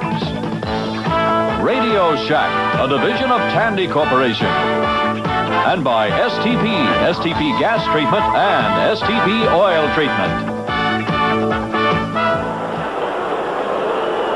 Back here at Riverfront Stadium in Cincinnati, Ohio, it is a little cooler with the sun now not having any effect in the stadium. We're looking at Ken Anderson, who will try to rally these Bengals back as they trail 14-3 to the San Francisco 49ers at the end of the first half. what happened in that first period that led to the first score. Ronnie Lott intercepted and returned it to the San Francisco 34, and Joe Montana marched him down the field where he connected on this little flare pass to Bill Ring out of the backfield, who was completely uncovered on the play. This was the second one, Fred, to Dwight Clark. What a move he put on Riley there. What happens is he went down the center of the field. The ball was thrown to the end line. He ran to the ball, and there was a drop coverage by a safety. A safety should have helped inside out on that play. So those were the two scores, and the 49ers came up with a pair of interceptions. Lott's 7th of the season that led to the touchdown by Ring, and the other interception by Keena Turner, their fine young linebacker, who stopped the second Cincinnati drive at the San Francisco 10-yard line. And so those were two very big defensive plays by the 49ers. Meanwhile, the Bengals came up with some defensive gems of their own until the final seconds when Montana connected on that touchdown to Clark. And so the Bengals will kick it off. Jim Breach, and the deep man is Mike Wilson and Bill Ring. A short kickoff. Ring gets it at the 10-yard line. Ring runs into traffic at the 25, bowls his way for an extra couple, and gets out to the 27. 16-yard return, as we see that the 49ers had 15 first downs to 11 for the Bengals. And while they had a rushing advantage, the Bengals with 77 to 46, they're well behind in the passing department, 124 to 82. And that turnover count that we talked about, the two interceptions, of course, stopping Cincinnati's offensive thrust early in this football game. So the 49ers will start with a slot formation left on first down to open the second half. Wide open is Ricky Patton, and Montana, Freddie, it looked to me like he was the last guy that he saw, and Patton was still open when the ball got there. Yeah. Ricky Pat had all day to catch the ball and do anything he could with it. Unfortunately, he was too close to the end line, had a lot of Bengals around, so he just stepped out of bounds. It'll be interesting to see what Montana does this second half. Here, like you say, he took a long time to find his receivers, and then when he got the ball, it's a long pass to throw in that situation. But it'll be interesting to see what the Bengals do defensively to establish the game and get the game back to them. A gain of 7 as Reggie Williams pushed him out of bounds. They swing it out to Cooper, and Cooper down the sideline has a first down and then some as he tiptoed down the sideline over the 50-yard line into Bengal territory. Fine running by Cooper. Ken Riley finally stopped him. You know, after Cooper catches this ball, I think he's anticipating getting pushed out of bounds right about here, and it didn't happen. He just kept his feet and going on down the sideline. Good job by Cooper. They are just inside the 50-yard line in Cincinnati territory. Cooper and Patton, the running backs. Montana deep for Clark. And it is intercepted by Ken Riley. Riley and Hicks coming over to help out. The pass a little bit underthrown, and Riley made the perfect interception. That's what you want to have. That's exactly what you want to have this early in the drive. Now, the 49ers have had the ball a couple of plays now, and Montana's completed some passes. Now he tries to go up and top and get the ball. It's a great thing to have a veteran like Ken Riley, to make a big play like that. It should ignite their offense. The Bengals have now got to get the ball moved down the field. You are about to leave the world of ordinary cars behind and make the Eagle switch. The revolutionary two-wheel, four-wheel drive American Eagle. The only automobile that lets you switch from two-wheel drive to full-time four-wheel drive. From high mileage on the road to high adventure off the road. Two-wheel drive luxury to four-wheel drive security. American Eagle. Now up to $1,000 rebates on selected new Eagles direct from American Motors. Radio Shack makes Christmas dreams come true. This mini phone you gave me will sure be great for the den. Super small size, push-button dial with a memory button that automatically redials busy numbers. An extra long 16-foot cord. And it hangs up when you put it down on any flat surface. Besides, we save even more when we own our own phone instead of renting it. And it's on sale for $39.88. Honey, I should have gotten you one for the kitchen. Well, You did. Built and sold only by Radio Shack, your Christmas electronics store. Thursday. Hello, I'm Johnny Cash. It's a heartwarming Christmas visit to Scotland with the Carter family and special guest Andy Williams. Join Johnny Cash Thursday. So Ken Riley comes up with a big interception for the Bengals at their own 9-yard line. Word is that Lawrence Pillars of the 49ers suffered a shoulder injury in the first half. Is being x-rayed, will probably not return today. Kenny Anderson brings out the Bengals. Johnson and Alexander, the running backs. Pitch out to Pete Johnson. Shut down at the line of scrimmage. Gets away from one tackle. Craig Pookie, the first man to hit him. And then he was finally hauled down over there by Dwayne Board. Board, who hurt his knee against the Giants, was already playing with a sore shoulder. So the 49ers defensively got a few guys banged up, playing hurt. Now Pillars is out, and Pete Kugler went out the last play of the game last week against the Giants. He's on injured reserve. A gain of 3 for Pete Johnson. Johnson trying to get to that 1,000-yard mark for the season. Looks like he'll do it before this year is over. Second and a long 6. Anderson. Alexander is open. He's tripped up by Ronnie Lott and stopped just short of the first down, it would appear. They'll spot the ball at about the 18-yard line and bring up 3rd and 1. Ronnie Lott a little unhappy with himself, but what a season he has had. He and Lawrence Taylor are the Giants, 2 top contenders for Defensive Rookie of the Year. No matter who you choose in that situation, you got yourself a great football player. For sure.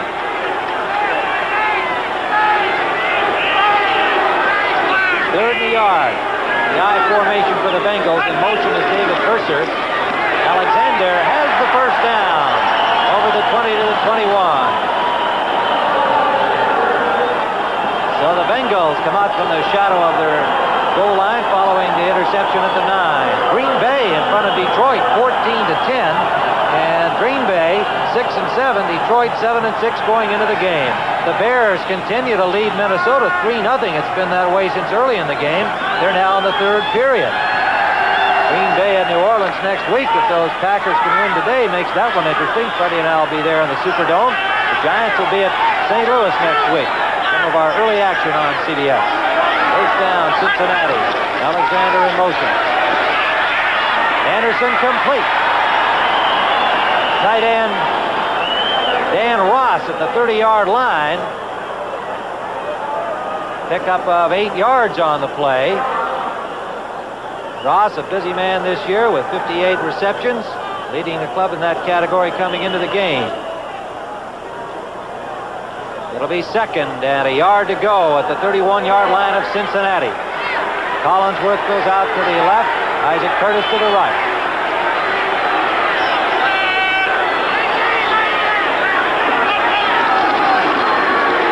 Johnson straight ahead behind Dave Lapham and Blair Bush has the first down and 4 more to the 35 of the Bengals. You know, it's easy to turn around and give the ball to a guy like Pete Johnson, but he likes to run in there behind Munoz and Dave Lapham. Lapham is they call him the tool because he can play anywhere on the offensive line. He's a very good offensive lineman. He's in his 8th year out of Syracuse, and the interesting thing about this line is it's been staying together the whole year. This line is the reason that they're good this year. Hot formation left. Play action. Anderson's going to run it. He's got lots of room. Anderson goes out of bounds at the 46-yard line of San Francisco. Anderson had everybody going the other way, and he had a lot of room to run in. What you can't do defensively now, you see the Willie Harper on the weak side and Keena Turner on the weak side. Whoever's on the weak side has to stay home and to prevent things like this. There's scouters up here in the booth that look down on the field and signal down to the sideline for these guys to do that. Now, if they don't adjust to that, this guy Anderson will break their back all day with that play. The Bengals are driving in San Francisco territory. They trail 14-3 on a pair of Joe Montana touchdown passes. Everybody out in this pattern. Deep for Collinsworth. He dropped the ball. Collinsworth was behind the diving catch, and when he hit the turf, he dropped it. Tough break for the brilliant rookie from Florida. You won't see this too often, not from Chris Collinsworth. He's a very conscientious guy. Now, he's 6'5", 192 pounds, and he has 4.5 speed. He should have caught the ball. He knows that. But I'll guarantee you one thing. Ken Anderson will come back to him later on today. Maybe on this down. It's 2nd and 10. They left Collinsworth in there. Sometimes they'll give him a little rest after a long run like that. They've got a slot formation left. 3 receivers over there on the left side. Anderson is dropped by Leopold. Bobby Leopold, number 52, sacking Anderson 2 yards deep. Bob Leopold is a linebacker who comes in for Keena Turner at times. Now Anderson is hurt. Now, what I think happened perhaps is on that blitz, when Leopold sacked him, he grabbed his arm. If his right arm is hurt, they're in trouble, of course. But I think what had happened was they grabbed his arm on the blitz. Jack Thompson, who's quite capable, throwing Samoan. The Bengals have a hurt quarterback, and they need to get their offense moving if they want to get back into this game. It's 14-3. Anderson is limping off.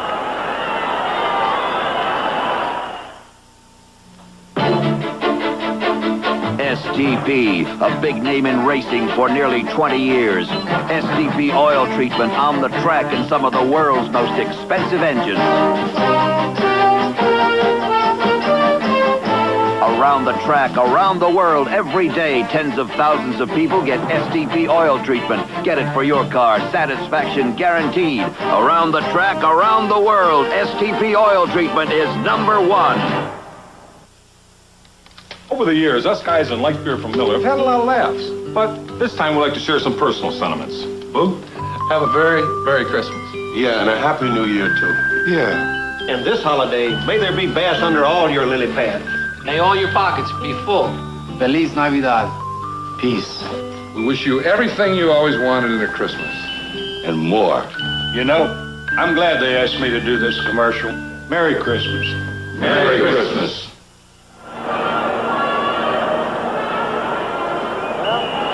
Cincinnati fans love all of their quarterbacks here, and it's the throwing Samoan having to come in as Anderson is receiving attention to his leg on the Bengals bench. Jack Thompson, number 12, 6'3", 217-pounder from Washington State, their #1 pick in 1979. Play action out of the shotgun and a quick flip to Johnson. Ronnie Lott pulled him down, but it looks like he has a Cincinnati first down. And how's that for razzle-dazzle on the first play by Jack Thompson? That's the time when you want to call a play like that, is when the defense thinks they've got you down a little bit, and your quarterback has been knocked out of the game to come back with a play like that. That's a very good play call right there. Good execution on Pete Johnson's and the throwing Samoan's part. So the Bengals keep it moving at the 35-yard line. Alexander and Johnson are the running backs. Collinsworth out to the left. Isaac Curtis to the right. Jack Thompson has thrown 31 times coming into the game. Outstanding year Anderson has had. Thompson and Turk Shunner have not seen much playing time. Thompson has the time, and his pass a little high for Dan Ross, the tight end. 2nd and 10. From the 35-yard line of San Francisco, the 49ers lead it 14-3. The stats on the throw on Samoan from Washington State. We'll try and get a report on Anderson as quickly as we can. The way these Bengals are going this year, trying to clinch a playoff spot. This kind of year he's having. Terribly important to have him back in action. Kreider and Verser are in with Curtis, 3 wide receivers. Back is Johnson. They give it to him, and he has a big hole. He dropped the ball. It's recovered by the 49ers, Bobby Leopold. Pete Johnson after a big gain. Ronnie Lott on the hit on Johnson, along with Keena Turner. And the ball popped loose, and Leopold came up with it. So the Bengals stopped themselves again. Watch now after the ball's been handed off. Watch the tackle coming in here. Ronnie Lott's been doing that all year. Sticks a left shoulder in there, and Bobby Leopold is around the football. That's one of the reasons the 49ers are doing so well defensively. Everybody makes big plays. So the 49ers will take over at their own 31-yard line, and they lead it here in the third period. Presenting the new Toyota Supra and Dan Gurney. It takes the right stuff to make a great performance car. Come ride with Dan Gurney and see. It's quick off the line. That's the twin-cam fuel-injected engine. Now let's see the independent four-wheel suspension in action. Handles well. Nice brakes. The new Toyota Celica Supra. That's the right stuff.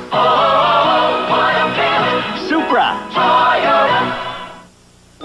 At Denny's, we slice the tender tips from lean sirloin steak. Braise them to seal in their hearty flavor. Smother them in rich mushroom gravy. Simmer them gently. Ladle them over Durham flour egg noodles and serve them with a roll and salad, all for the special price of only $2.99. Braised sirloin tips, only at Denny's, where you'll like our prices and you'll love our food. When a young computer thief is kidnapped by the bank he's stealing from, finding him becomes a personal vendetta for private investigators Simon and Simon. Tuesday. We're back in Cincinnati, where the 49ers have taken over on Leopold's fumble recovery, and Cooper has running room out the right side. Earl Cooper forced out by Brian Hicks, but he may have another 49er first down. Good blocking out the right side. Fonhorst, Cross, and the tight end Charlie Young, a 15-yard gain. Bengals have turned it over 3 times in this football game. We are early in the third quarter. 2 interceptions and a fumble. There is Jack Thompson. No word yet officially on Ken Anderson, who is still seated on the Bengals bench, came limping off the field after a sack. Ricky Patton going straight ahead. Picks up a couple for the 49ers, approaching midfield. Middle of that Bengal line, and the linebacker Cameron in on the hit. Call it a gain of only a yard. 2nd and 9 at the 47-yard line of San Francisco. Temperatures in the mid-30s here on a very bright sunny afternoon in Cincinnati. 14-3, the 49ers lead it. Play action, Montana for Schumann. Did he catch it in or out of bounds?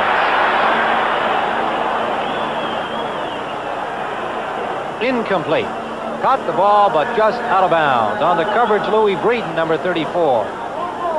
Mike Schumann getting the playing time today, the 4-year man from Florida State with the injury to Solomon. Freddie Solomon suffered a bruised kidney last week against New York, and he had been playing in that game with knee and foot ailments already. Bill Walsh in his return to Cincinnati, where he's been an assistant for 8 years, enjoying the way this is going thus far. Mike St. Clair is in to make 4 down linemen.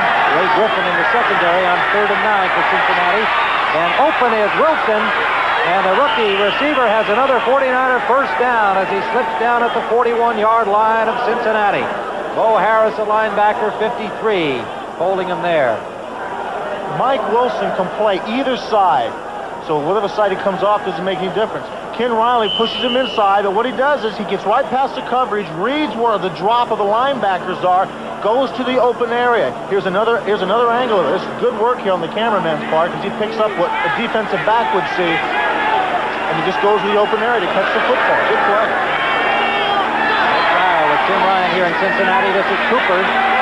Cooper off tackle right, and gets out to the 45-yard line, the 35-yard line, pardon me, of the Cincinnati Bengals, with Glenn Cameron, the linebacker from Florida, pulling him down there. And again, that varied offensive work of the San Francisco 49ers being displayed here in this third quarter. There's Cameron, number 1 pick in 1975. The word on Ken Anderson, we have just received a sprained toe and could return in this football game. So Bengals fans can relax and breathe a little easier. Cooper is dropped behind the line for a loss, and it's Cameron again, number 50. Blowing in there, the 6'2", 228-pounder with another big play. It's very difficult to run inside on Cincinnati. Two reasons. Glenn Cameron, 50, Jim LeClaire, 55, and another reason is Wilson Whitley does a very good job of controlling the offensive center. If the center cannot get away from the nose man to get blocking angles, you can't run up the middle. So those three guys are very, very efficient there for the Bengals. 3rd down and 7. The nickel defense is in for the Bengals. It's flipped up for Clark, and there's a clever play by that young man from Clemson. The ball was poorly thrown, and Bobby Kemp had a chance back there to intercept it. But Clark very cleverly just put his hand out and batted the ball away, preventing the interception. So it brings up 4th down. The Bengals did another fine job defensively on that series. Here's that play again. There's the play again, and you're right, Tim. He realizes it's poorly thrown. It's thrown too far to the right of him, which puts the defender between him and the ball, and he just reaches over and knocks it down. Miller comes in to punt for the 49ers. He's standing at his own 48-yard line. Lone man back is Mike Fuller. Fuller returning it from the 8. Gets out to the 18-yard line for Cincinnati. He's met there by Milt McCall. And number 24, that is Rick Jervis. We'll return to Cincinnati with the score, the 49ers 14, the Bengals 3. Update Baltimore. Curtis Dickey, the lone bright spot in an otherwise dismal season for the Colts. 67 yards on the run, but the Cowboys are all over the Colts. They lead them now 27-6. Let's go back to Tim Ryan.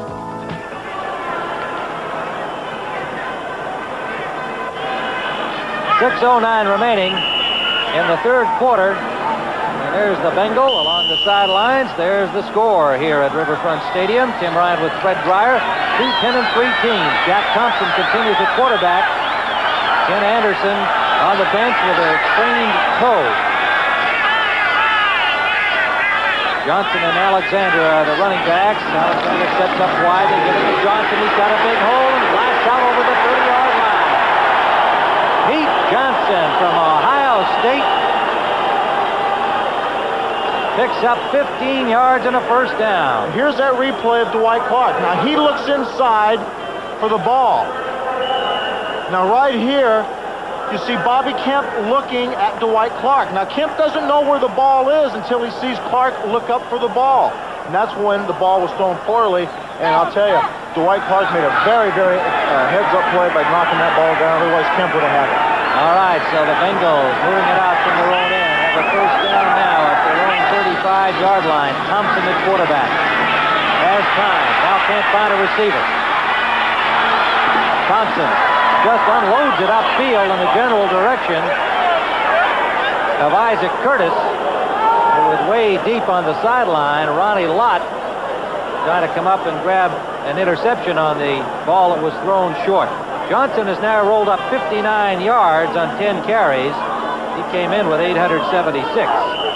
Philadelphia now leads the Redskins 13-6 in the 4th period.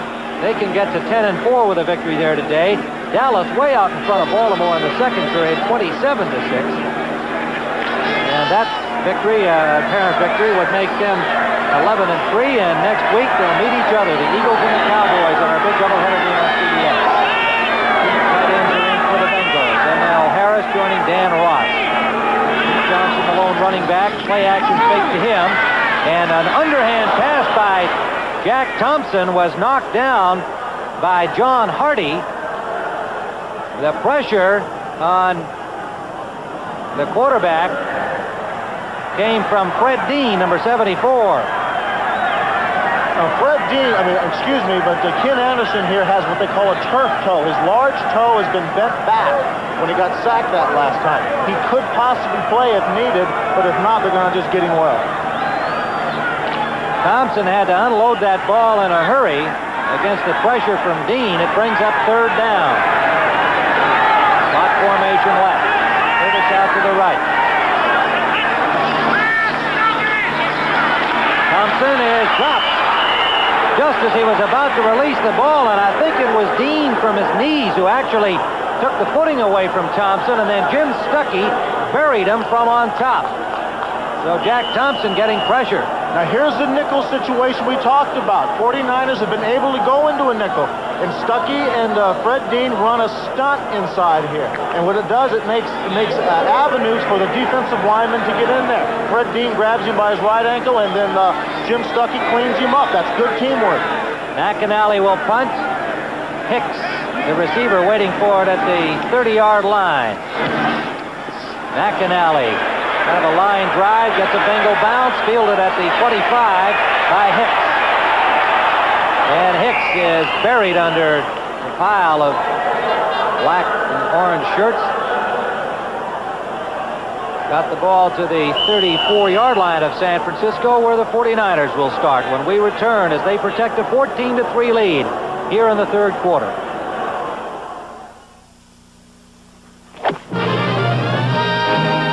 Going to be a little short, about 70 miles. This is Bob for Texaco Hope in the Gulf of Mexico. This water is 260 feet deep. It can cost up to 6 times more to drill for oil out here than on land. But we got to do this to help meet your energy needs in the years ahead. You can trust the Star at home and in your car.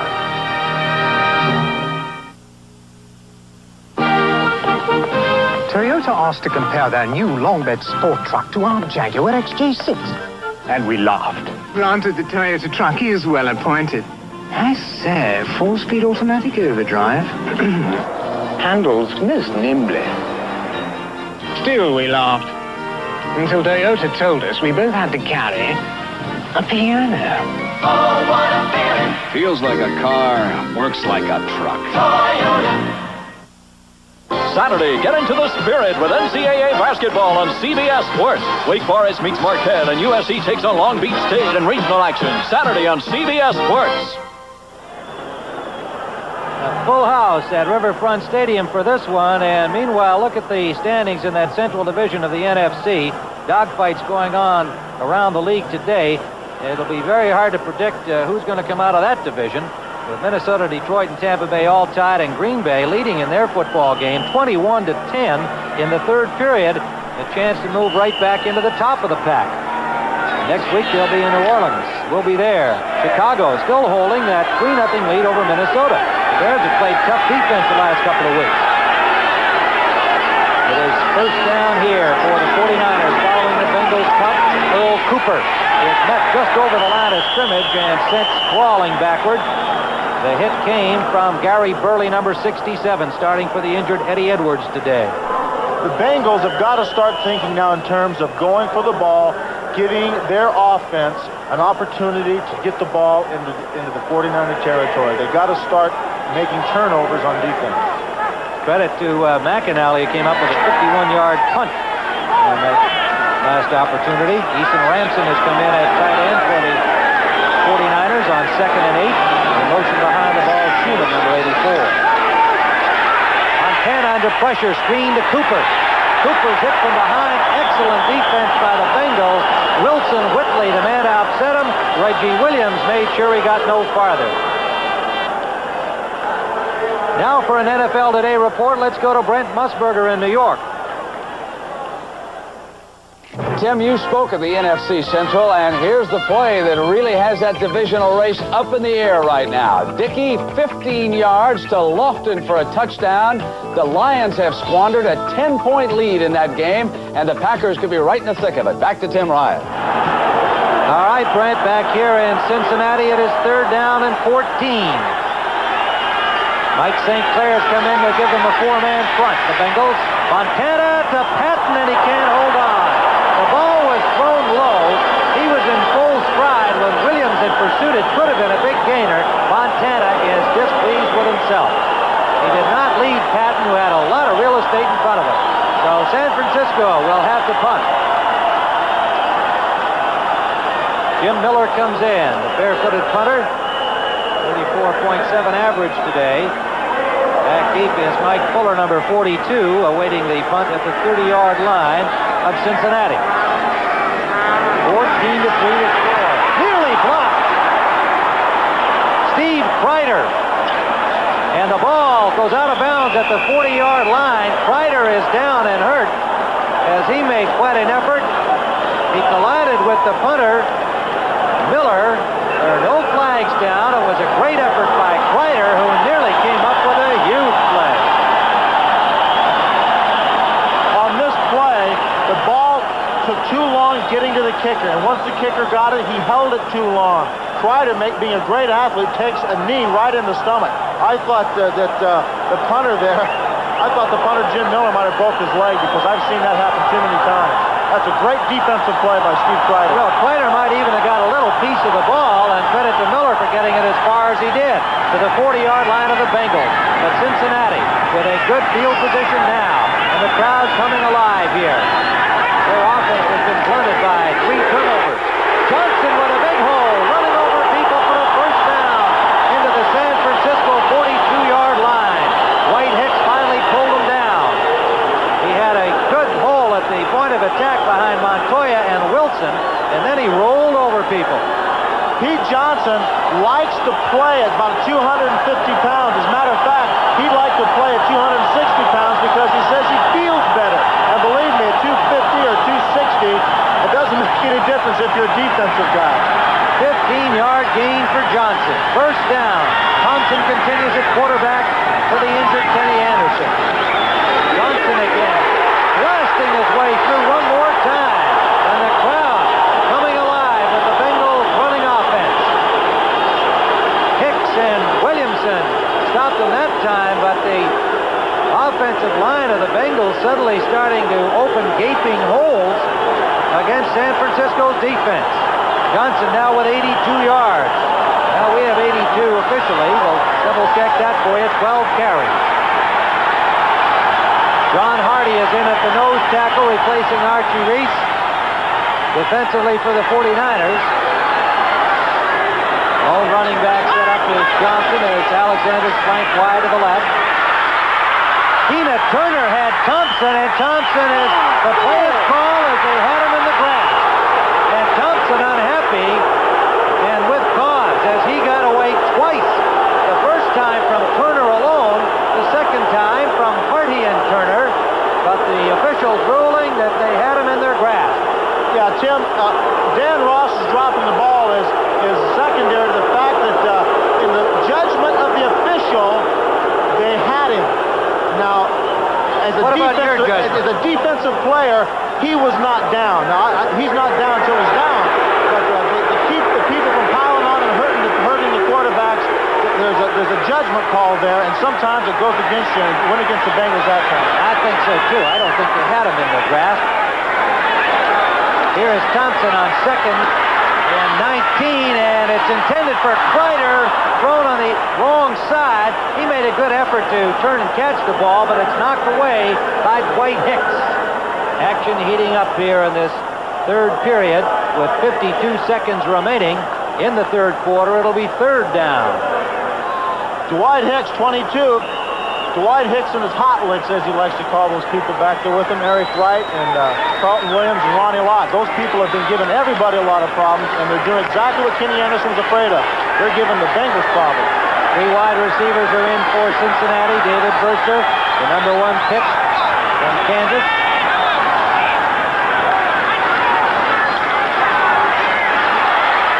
Thompson, Collinsworth. Eric White puts the hit on him, and then the ball comes loose. But it is maintained by Cincinnati as it rolled out of bounds with Collinsworth, the last man to touch it. Again, tough hitting by the 49ers, springing the ball loose. But the Bengals maintain possession. It'll be fourth down, however, and 13 yards still to go for a Cincinnati first down as they moved it to the 36 of San Francisco on the play. And Forrest Gregg will elect to punt the ball. Officials timeout, 14 seconds remaining in the third period. 14-3 the score. San Francisco in front. McAnally looking over to the Bengals bench. There is Forrest Gregg, left-hand side of that coaching staff. It's on the clock, please. Forrest Gregg is very confident his Bengals and his offense can move against the 49ers. It's just that these mistakes are killing them, and they've got to stop making mistakes if they intend to win today. St. Louis, meanwhile, as we see Bill Walsh out in front of the New Orleans Saints, 24-3 in the fourth quarter. Philadelphia leading Washington 13-9. Giants have scored to tie the Rams 7-7. Miami leads New England 21-14. That's in the third period. And here in Cincinnati, the Bengals on 4th down and 13 to go. We'll have Pat McAnally standing at midfield. Hicks going slowly back to the 15 like the 49ers believe maybe we're going to see a fake on the play. Let's see what the Bengals have in mind. And what they have in mind took too long. They got delay of game. Apparently the call, yes it is. There's the 0 up. So they'll be backed up a little bit farther.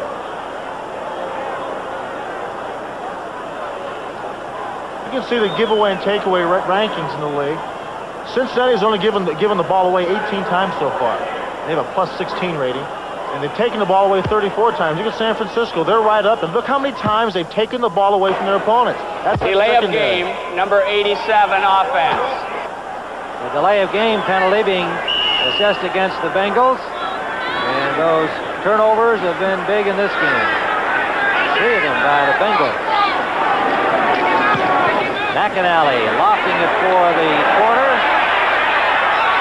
And it's just into the end zone as Purser was down there trying to down the ball, but the ball hopped away from him. He was unable to stop it from going in.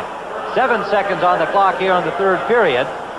Pat McAnally, a good effort, but the ball rolled in on him, and it's a first down for San Francisco from their own 20-yard line with the touchback, and they continue to lead this football game 14-3. 41-yard punt by McAnally. Minnesota has scored a touchdown. Tommy Kramer to Ahmad Rashad in the fourth period with 13:25 to play in that game, and now lead the Bears 7-3. Joe Montana brings up the 49ers. There have been some speculation by Benjamin would see some game time, but not so far. Clark complete with a flag down. A gain of about 6 yards for Dwight Clark, having another busy afternoon as a receiver for the San Francisco 49ers. That's the end of the third quarter with the score San Francisco 14 and Cincinnati 3. We'll be back. Well, hold everything. Flag on the play, so we'll stay here for a moment. Pick up the call.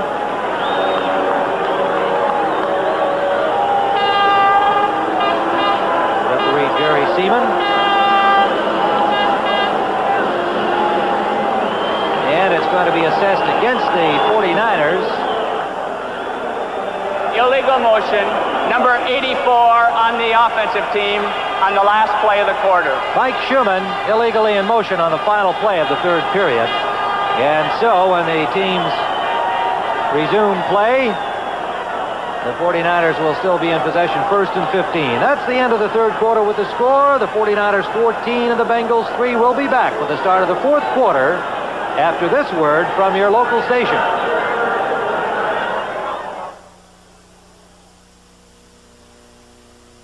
Monday, the pampered Private Benjamin tries to trap the camp loan shark. Then Nan hires Brentwood as a tutor, but will Gabby pass the test? The two of us in Private Benjamin Monday. This is CBS. The cost of just about everything is higher this year than last, and gas and electricity are no exception. Energy prices continue to rise everywhere in America. PG&E wants to help you control your use of electricity and gas. We'll send you this new Plan Your PG&E Bill kit to help you plan your energy cost ahead of time and keep tabs on it during the month. Just call us collect at 415-777-9622. So you think you're fast enough to beat the bomber? I don't think so. Kaboom! By Activision. Plug this cartridge into your Atari video game system and get ready to handle high explosives. Don't sneeze. Don't even blink, because the faster you get, the faster he gets. And if you miss, kaboom! By Activision. Baby Geniuses Monday at Evening Magazine.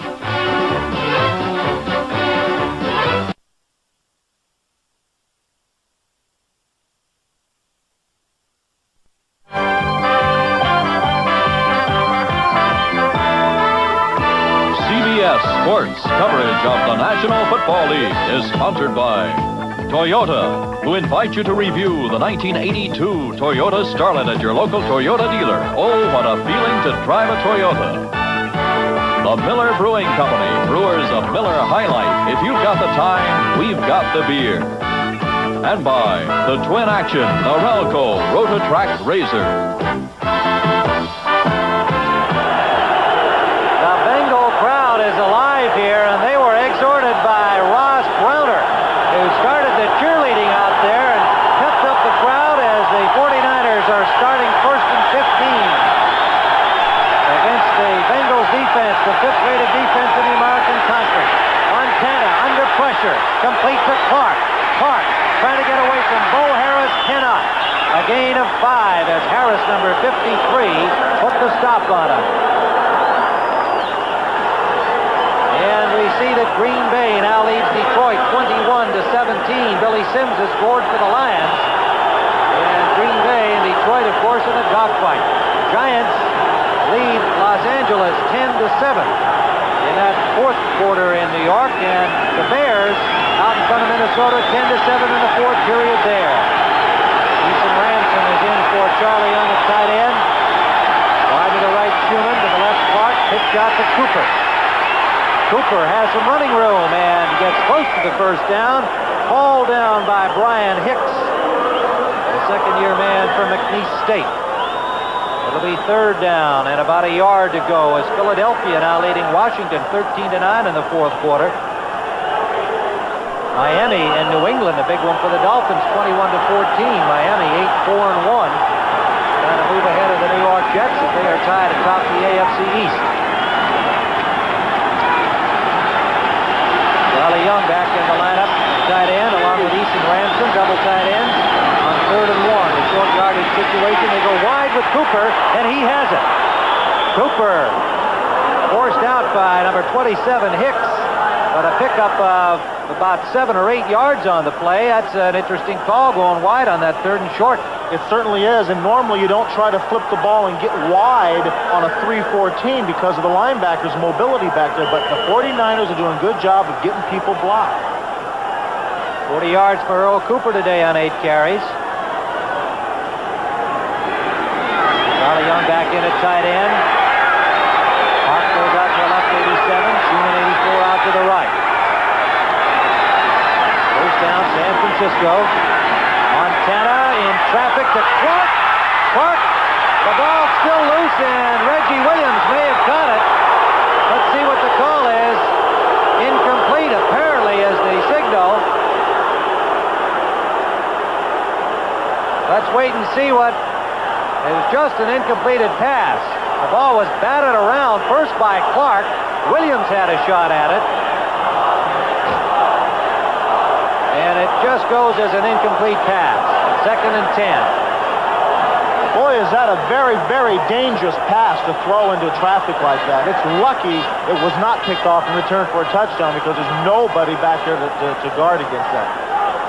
He just goes into an open area. The ball should not have been thrown, but they forced it. Sometimes you get away with it, sometimes you don't. And Reggie Williams was in the position to make a big play, but he didn't. There we saw the ball hit the ground in the replay. Please reset the clock to 13-11. Well, they've had to make correction on the clock playing time. 13-11 remaining in the fourth quarter, and you saw the coverage by Cameron on the play with Riley. Mike St. Clair has come in defensively for the Bengals. 2nd and 10. San Francisco's Ricky Patton has some running room on the right side and has a first down. So the 49ers went to the left with Cooper, came back to the right with Patton, and they're running well outside. Hicks forced him out. Patton does an excellent job on getting the ball outside. It was just a 45 trap play on the defensive end. He waited for his blockers to make the block and then took it back outside again. It's a good job of reading the blocks by Ricky Patton. The ball is at the 49-yard line of Cincinnati. And that was the defensive end's point of view, as initiated by our Fred Dreyer. Johnny Davis in the fullback, number 38. Flare it out to Davis, and he can't hold on. The ball a little overthrown. He tried to one-hand it. Reggie Williams came up on the coverage, number 57 for Cincinnati. Second down for the 49ers. Late score in from that game at Washington in the fourth quarter. Look what's happened. The Redskins have moved ahead. And a pass interception touchdown by Ron Coleman, 15-13. Redskins giving the Eagles, who have been stumbling the last couple of weeks, a difficult time. Miami in front of New England, 24-14 on a field goal by Louis Von Schaman. That's also in the fourth period. Cooper back in the lineup, replacing Davis. Ricky Patton with him. The motion to tight end Charlie Young, who was lined up outside, and Cooper, good defensive play by the Bengals, is shut down. Trying to get wide, Mike St. Clair, number 72, and Bo Harris, number 53. One of the reasons that they're trying to run outside is the fact is that Glenn Cameron, Wilson Whitley, and Jim LeClaire inside are just too tough to run up inside on. So it is third down and about 9.5 to go. The ball at the 48-yard line of Cincinnati. Tim Ryan and Fred Dreyer with these two 10-3 teams here in Cincinnati, Ohio.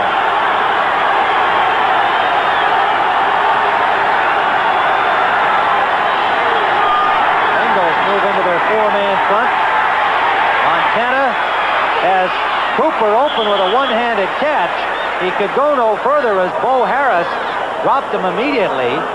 But a good effort by Cooper will bring them up short by about a yard at the 40-yard line of Cincinnati. That'll bring Jim Miller in to punt. Fourth and nearly 2 situation, so Bill Welch, no hesitation, sends Miller in. Mike Fuller will be the deep man for the Bengals.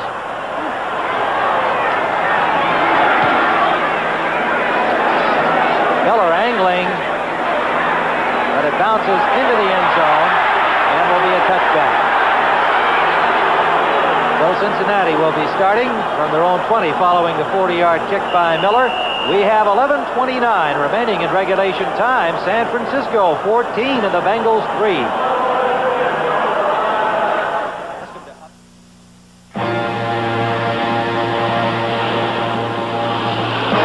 You're cutting a ship out of a mountain of steel, and you don't stop until you hear that sound.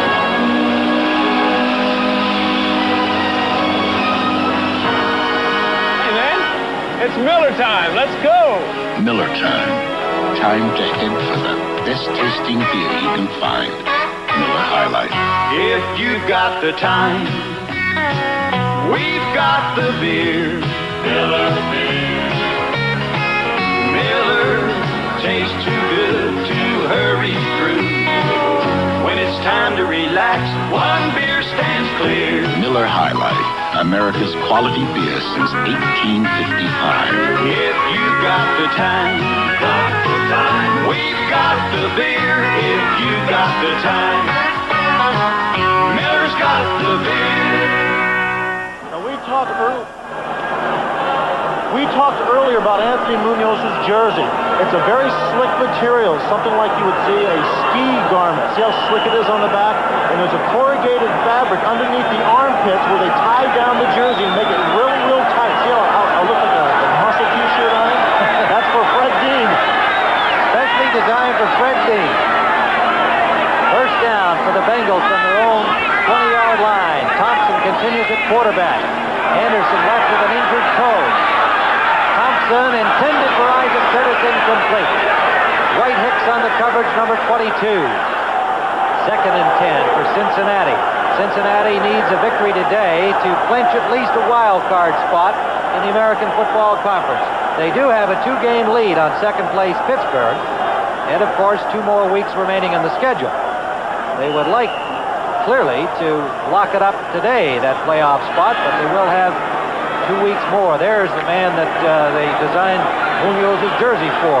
He's got something unusual on himself. Yeah, he has a breast protector, a chest plate to keep Munoz's hands off his bruised sternum. All right, it is 2nd and 10. Dan Ross, he drops the ball. It's still loose, and the 49ers, Hicks has recovered. And another turnover by the Bengals, who have had a plus margin coming into the game in that department, but today they've turned it over 4 times. Dan Ross made the catch, took the hit, dropped the ball. And the 49ers have control in Bengal territory. This is the type of thing that's been plaguing these people all day long. Jack Thompson does a good job of finding the open receiver. Ross does a good job of hauling it in, but see from behind, see what Ronnie Lott does? He brings his right arm up inside and pops the ball out. That is the type of play that you don't expect from rookie defensive people like this. And there it is, Dwight Hicks is around the football again. See him pop it out right there? That's something you see from a guy playing 9-10 years, but he is just a great secondary these people have. That's twice today Lott has forced the fumble. Ross is the injured Bengal player, will return with San Francisco in control. There's a new starlet here on Broadway. Introducing the 1982 Toyota Starlet, a Toyota born small to kick the gasoline habit. To kick the gasoline habit with more miles per gallon. More miles per gallon of gasoline than any other Toyota. The 1982 Toyota Starlet. Its mileage will light up your life. Starlet! If your morning shave has turned into a nightmare, gotcha. Wake up to the exclusive twin-action Norelco Rotatract razor. Inside 3 floating heads, twin-action grips and raises hair up, then razors hair off, closer than ever. For twin-blade closeness without a nick or cut, the twin-action Norelco Rotatract razor, cord or rechargeable. Because for close shaves, there's no action like twin action. Start your football day with a complete look at all the sports news, college and pro highlights. It's America's most watched pregame show. Sundays, it's the NFL Today.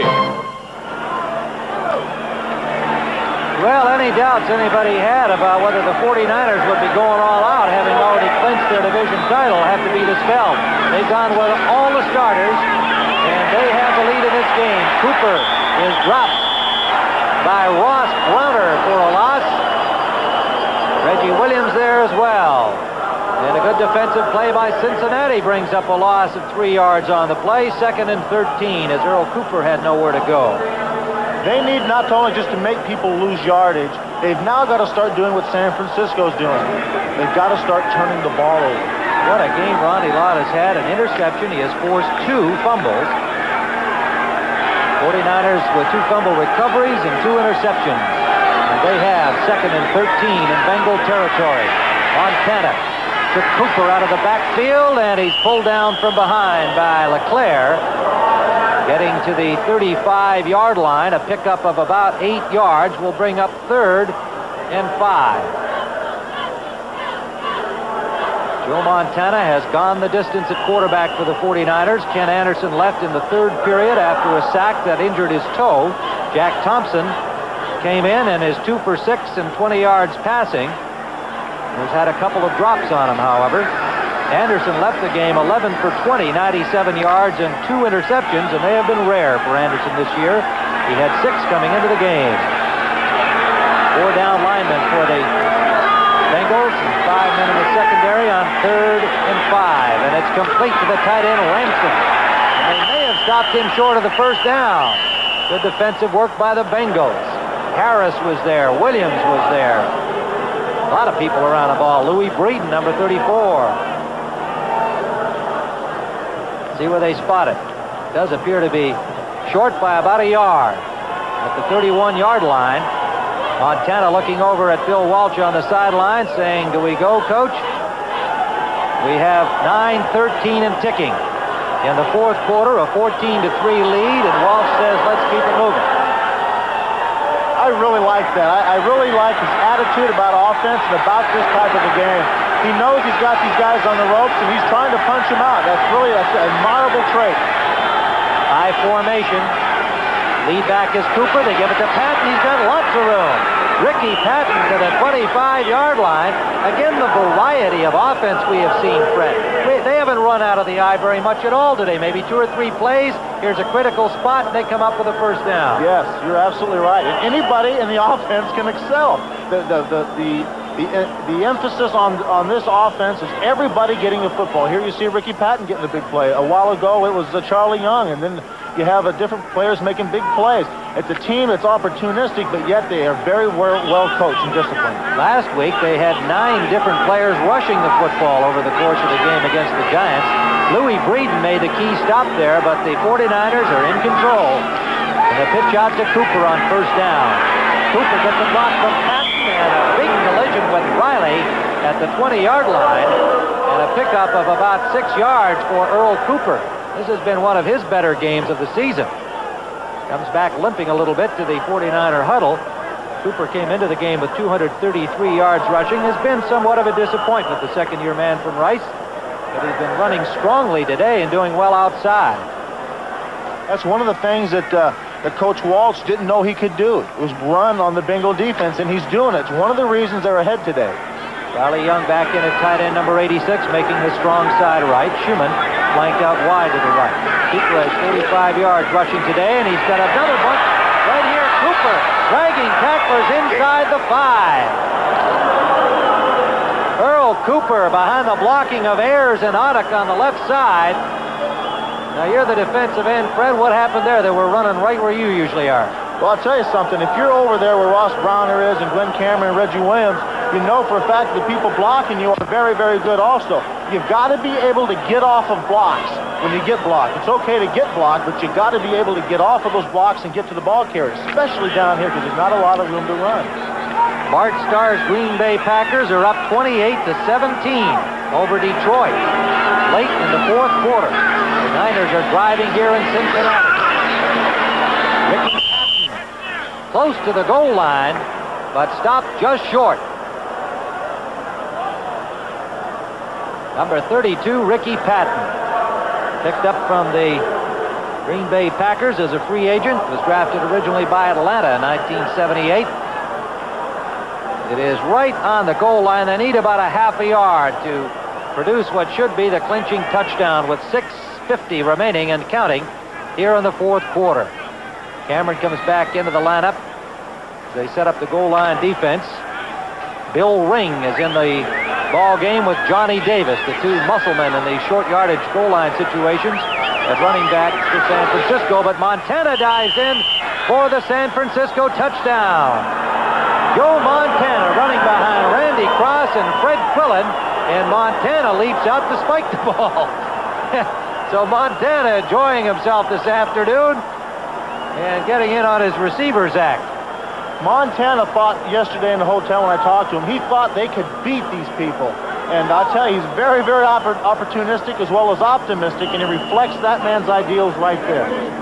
Bill Walsh, who has had a hand in the career of 2 outstanding quarterbacks playing in this game today, Kenny Anderson and now Joe Montana. And he has shown us some offensive genius this afternoon.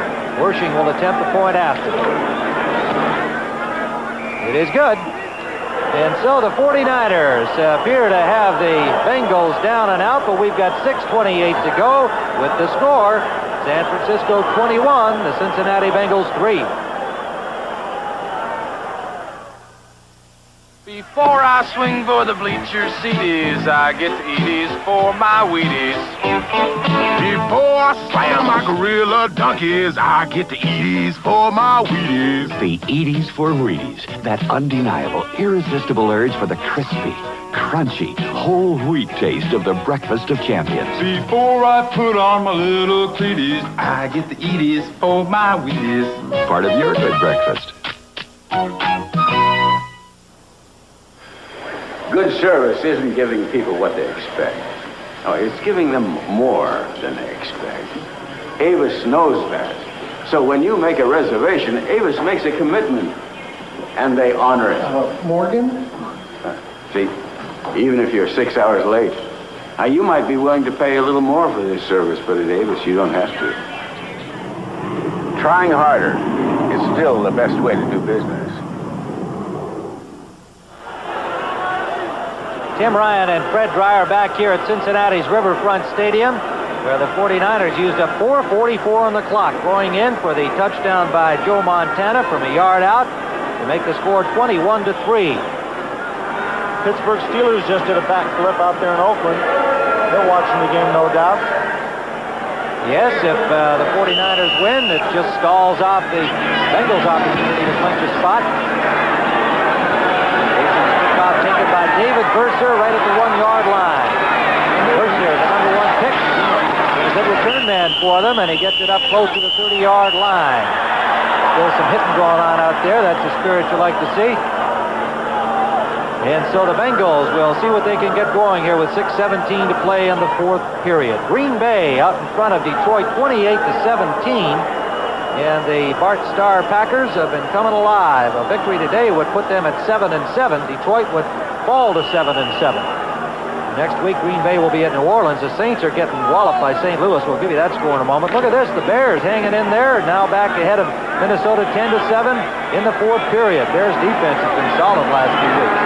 St. Louis leads New Orleans 30-3 in the 4th quarter. First down for the Bengals. Thompson still at quarterback. He's got time. He's got Collinsworth, and it's intercepted, or close to it. It is intercepted. Eric Wright. And the play is whistled dead, but Eric Wright stepping in front of Collinsworth, and another of the San Francisco rookie defenders comes up with an intercept. Boy, are they impressive as a group of defensive backs. I can't get it out of my mind that they're only rookies back there. The oldest guy is Dwight Hicks. He's in his 3rd year out of Michigan. Eric Wright picked off his 3rd interception of the season. Lott earlier had his 7th. And it has been all San Francisco defensively. We'll return to Cincinnati with the score 21-3. He was as practical as any of us, but he hid it well. Behind a certain flair and style of living. Even the car he drove, a 1982 Cutlass Supreme. An Oldsmobile Cutlass Supreme. To the casual observer, it was the epitome of style, offering no visible clue as to how practical the man who owned it really was. You see, he knew. Even today, there's still room to do it with style.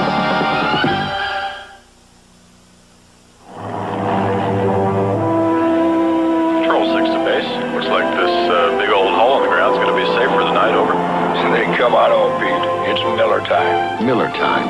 Time to appreciate the difference between a good beer when it's time to relax and a great beer. One beer stands clear. Miller High Life. You got the time. We got the beer. Come Miller time. We got the beer. They upset the Cowboys, made turkey of the Chiefs on Thanksgiving. Saturday, the Detroit Lions face the Minnesota Vikings in a fight for the playoffs, starting at 3:30 Eastern with the NFL Today, Saturday on CBS. Next Saturday, a CBS NFL telecast, Minnesota at Detroit, and Minnesota, of course, still very much in the thick of it in the Central Division. The Vikings losing today to the Bears at the moment. And Detroit losing to Green Bay, so that becomes a very key battle. Likewise, the Packers down at New Orleans on Sunday. The early game's on CBS, and Fred and I will be in New Orleans for that one. And the Giants at St. Louis. The Giants hanging in there against the Rams today, so it looks like everything's going to go right down to the wire in this NFL season before all of the playoff teams are determined. Meanwhile, yet another interception by the San Francisco 49ers. And Ken Anderson is heading to the locker room as the 49ers on first down have Guy Benjamin at quarterback now. And they have the game very much in control. They give to Johnny Davis, who picked up about a yard on the play. Let's call it 2 and make it 2nd and 8. Ken Anderson is going off the field now. He won't be back today, of course, but what they got to do now is get him well for the next 2 weeks. It looks like they may lose today, and they're going to need him for the next 2 weeks. One of them is against Pittsburgh. They didn't seem to be giving any thought of getting him back into this game once he came out with the toe injury, and of course we hope, all Bengals fans hope, that it's not serious at all. This is Ricky Patton. He is stopped at the 45-yard line of the Bengals. Bo Harris, number 53, the linebacker on the hit. Will bring up third down after a gain of about a yard, 3rd and 7. 5:17 and ticking. Guy Benjamin, the Stanford quarterback, is at the controls of the 49ers. 4 years out of Stanford, acquired in a deal with the New Orleans Saints. And Philadelphia at Dallas next week in our doubleheader game. That is a big one in the NFC East. Or Chicago at Oakland, depending on what part of the country you're in. Bears at the Oakland Raiders. Check your local listings for those telecast times. Pitch out now to Johnny Davis. Davis gets a couple to bring up 4th down.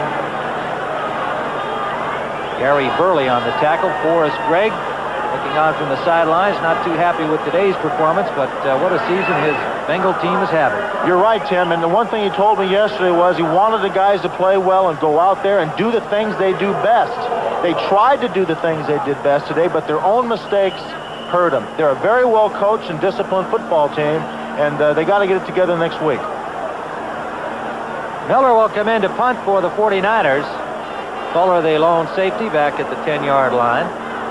Final score in from St. Louis. The Cardinals walloped the Saints 30-3 today.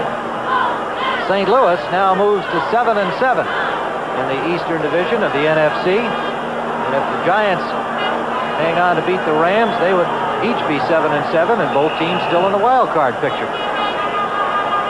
Joe Montana left the ball game 23 of 36 for 187 yards and 2 touchdowns, 1 interception. The delay of game will be assessed number against 3, San Francisco. offense. Benjamin did not throw a pass in his series. He's thrown only 3 times this season for the 49ers. It has been all Joe Montana in this glory year of the division title. Miller now standing at his own 39 with 3:45 on the clock. Fuller lets it go behind him, and it gets into the end zone with Bill Ring in futile pursuit. And so the Bengals will start from their own 20-yard line. If the 49ers win today, it appears they will, and that would clinch a home divisional playoff game January 2nd or 3rd. We want to advise 49er fans that tickets will go on sale December 28th at Candlestick Park. They will not be on sale tomorrow morning. They won't go on sale till the 28th of December if the 49ers hang on to win here, meaning that they would have a home divisional playoff game on either January 2nd or 3rd. So the Bengals, it appears, will not clinch their playoff today, but they've got 2 more weeks to do it. Thompson to Pete Johnson. Johnson is met by Lynn Thomas at the 25-yard line, and Keena Turner there as well. Well, when the football action has been completed today, stay with us on CBS. It starts with 60 Minutes tonight, then it's Archie Bunker's Place, one day at a time. Stay tuned for Alice and the Jeffersons, Trapper John M.D., all tonight on CBS. Oh, what a catch by Kreider. Steve Kreider from Thompson, a diving catch. Hicks made the stop at the 40-yard line, and a brilliant grab by the 3rd-year man from Lehigh. Hurry-up offense for Cincinnati with 2:51 and counting. Thompson, the Kreider wide open on a short pattern, gets to midfield. Pulled down from behind by Lynn Thomas, the nickelback. The 49ers have their nickel defense in there, so anything underneath the defense would probably be open. You see Kreider just goes right behind the linebackers to the open area to catch the ball. Most of the short passing games should work now that they're in a nickel situation. Pete Johnson takes one out of the backfield as we're back live and picked up the first down yardage to the 46-yard line, where Thomas again made the tackle. Lynn Thomas, yet another of the rookies in that secondary, comes in as the nickelback from Pittsburgh. Thompson slipped momentarily, but he's still in control, and it's intended there for the tight end Ross, but incomplete. Thompson under pressure was off the mark. Ronnie Lott on the coverage. That'll stop the clock at 1:59, and that will sound the 2-minute warning here in Cincinnati. And so that's what we have remaining, with the 49ers very much in control, 21-3.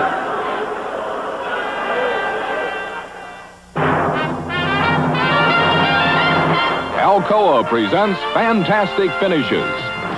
1978, John Madden's Raiders trail the Chargers by 6 with time for only one more play.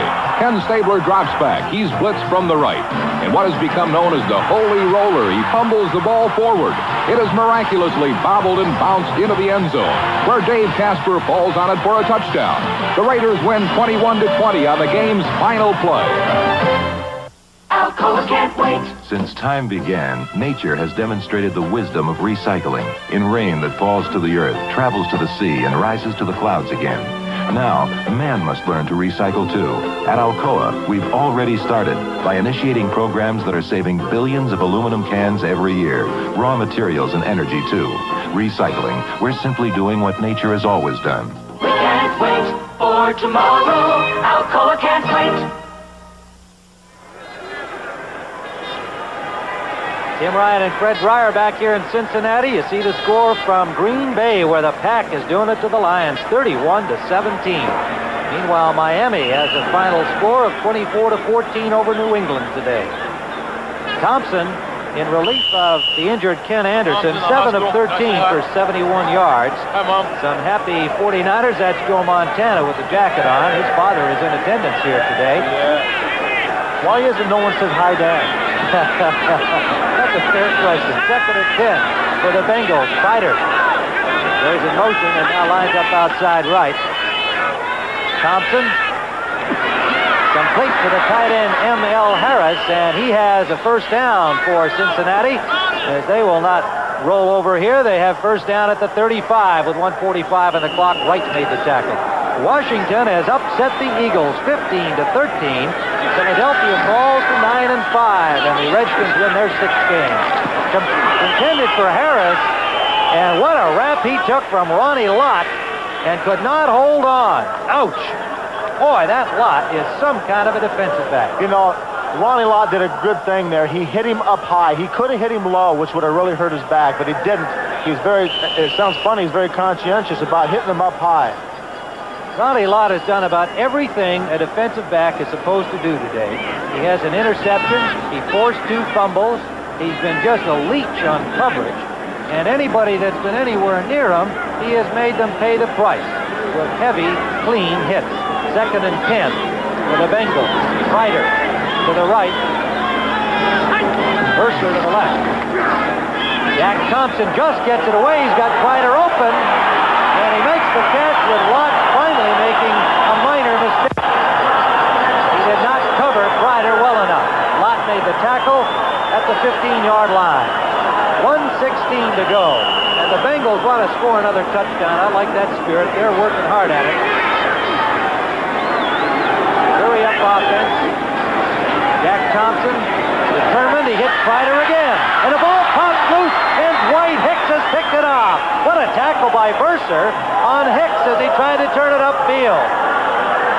Well, these amazing youngsters in the San Francisco secondary. Thompson was doing a good job there. So was Kreider. Kreider made the catch. The ball pops loose. Hicks comes up with it. And it's all over for the Bengals today. Well, like you said earlier, you know, when everything goes right for you, it goes right. When it goes wrong, it goes wrong. This looks like a touchdown here. The ball is popped out because number 27, Williamson, puts his head right where he should put it. Now, you know you're doing a real good job when you can afford to let your buddy spike the ball for you. 10 interceptions on the season for Dwight Hicks. The old man in that secondary at age 25. From the end zone, Johnny Davis gets about a yard with 51 seconds, a timeout called by the Bengals. They're not going to go easily here today. They're going to try and get that ball back. 6 turnovers for Cincinnati, and you know the post-game quotes will be, you can't win with 6 turnovers. You sure can. it's too bad, too, but the 49ers really played well today, and the people probably didn't expect them to play very well, coming off the clinching victory over the Giants last week. But I'll tell you what, the Bengals got to really feel bad. Not only have they lost the game, they didn't play well in losing. All right, we'd like to thank these gentlemen responsible for our football coverage. Terry O'Neill, executive producer. Charles H. Milton III, our senior producer. Here at the site, David Dinkins, Jr., producing our game telecast today, directed by John McDonough. And these gentlemen, associate producer Mitch Goldstein, field technical manager Jesse Rainier, and field technical supervisor Norm Broussard. Outstanding technical staff, many of them from Los Angeles today. Jay Fairman, Mike Madilovich, and all of the great guys out here freezing outside, the cameramen, on a chilly afternoon, but it could get worse, gentlemen, before the season is over. There's Bill Welch. He looks warm on the sideline. Benjamin, the quarterback. Davis out over the 5-yard line. 46 seconds in counting. And again, the Bengals take another timeout. 6 turnovers, pretty much the story of the game. Fred Dreyer talking about this San Francisco aggressive defense having so much to do with those turnovers. And certainly they have to be very happy with their effort today. Any doubts about how they would approach this game were dispelled early on. Bill Walsh said yesterday in the lobby after talking about his homecoming here that he thought that his secondary and his defense was going to be the toughest one that Bengals have faced today, up to this point. And he was right. His team has played very, very well. Well, he had been lauding the Cincinnati Bengals all week long, saying that they were a great football team and probably the best team in the American Football Conference, and I'm sure that he meant that because these Bengals are still in command in the AFC Central Division. This just happened to be one of those days when things did not go well for them, and they ran into this young, confident bunch from San Francisco. You put a camera on the sideline, look at these hands.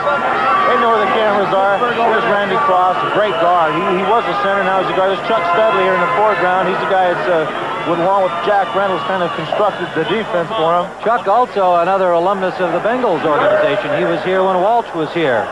And there is the throwing Samoan Jack Thompson, who did a good job on that last drive. Really a victim of a tough break. Oliver Davis in on the corner for Ken Riley in these final seconds. Chicago hung on to defeat Minnesota 10-9. And blasting out from the 5-yard line, Bill Ring with a good hard running has a 49er first down. With 30 seconds and counting. We wind down here at Cincinnati's Riverfront Stadium. So Chicago wins their 4th game, and Minnesota falls to 7-7. That NFC Central is going to be a maze right down to the final game. A happy Bill Walsh. His team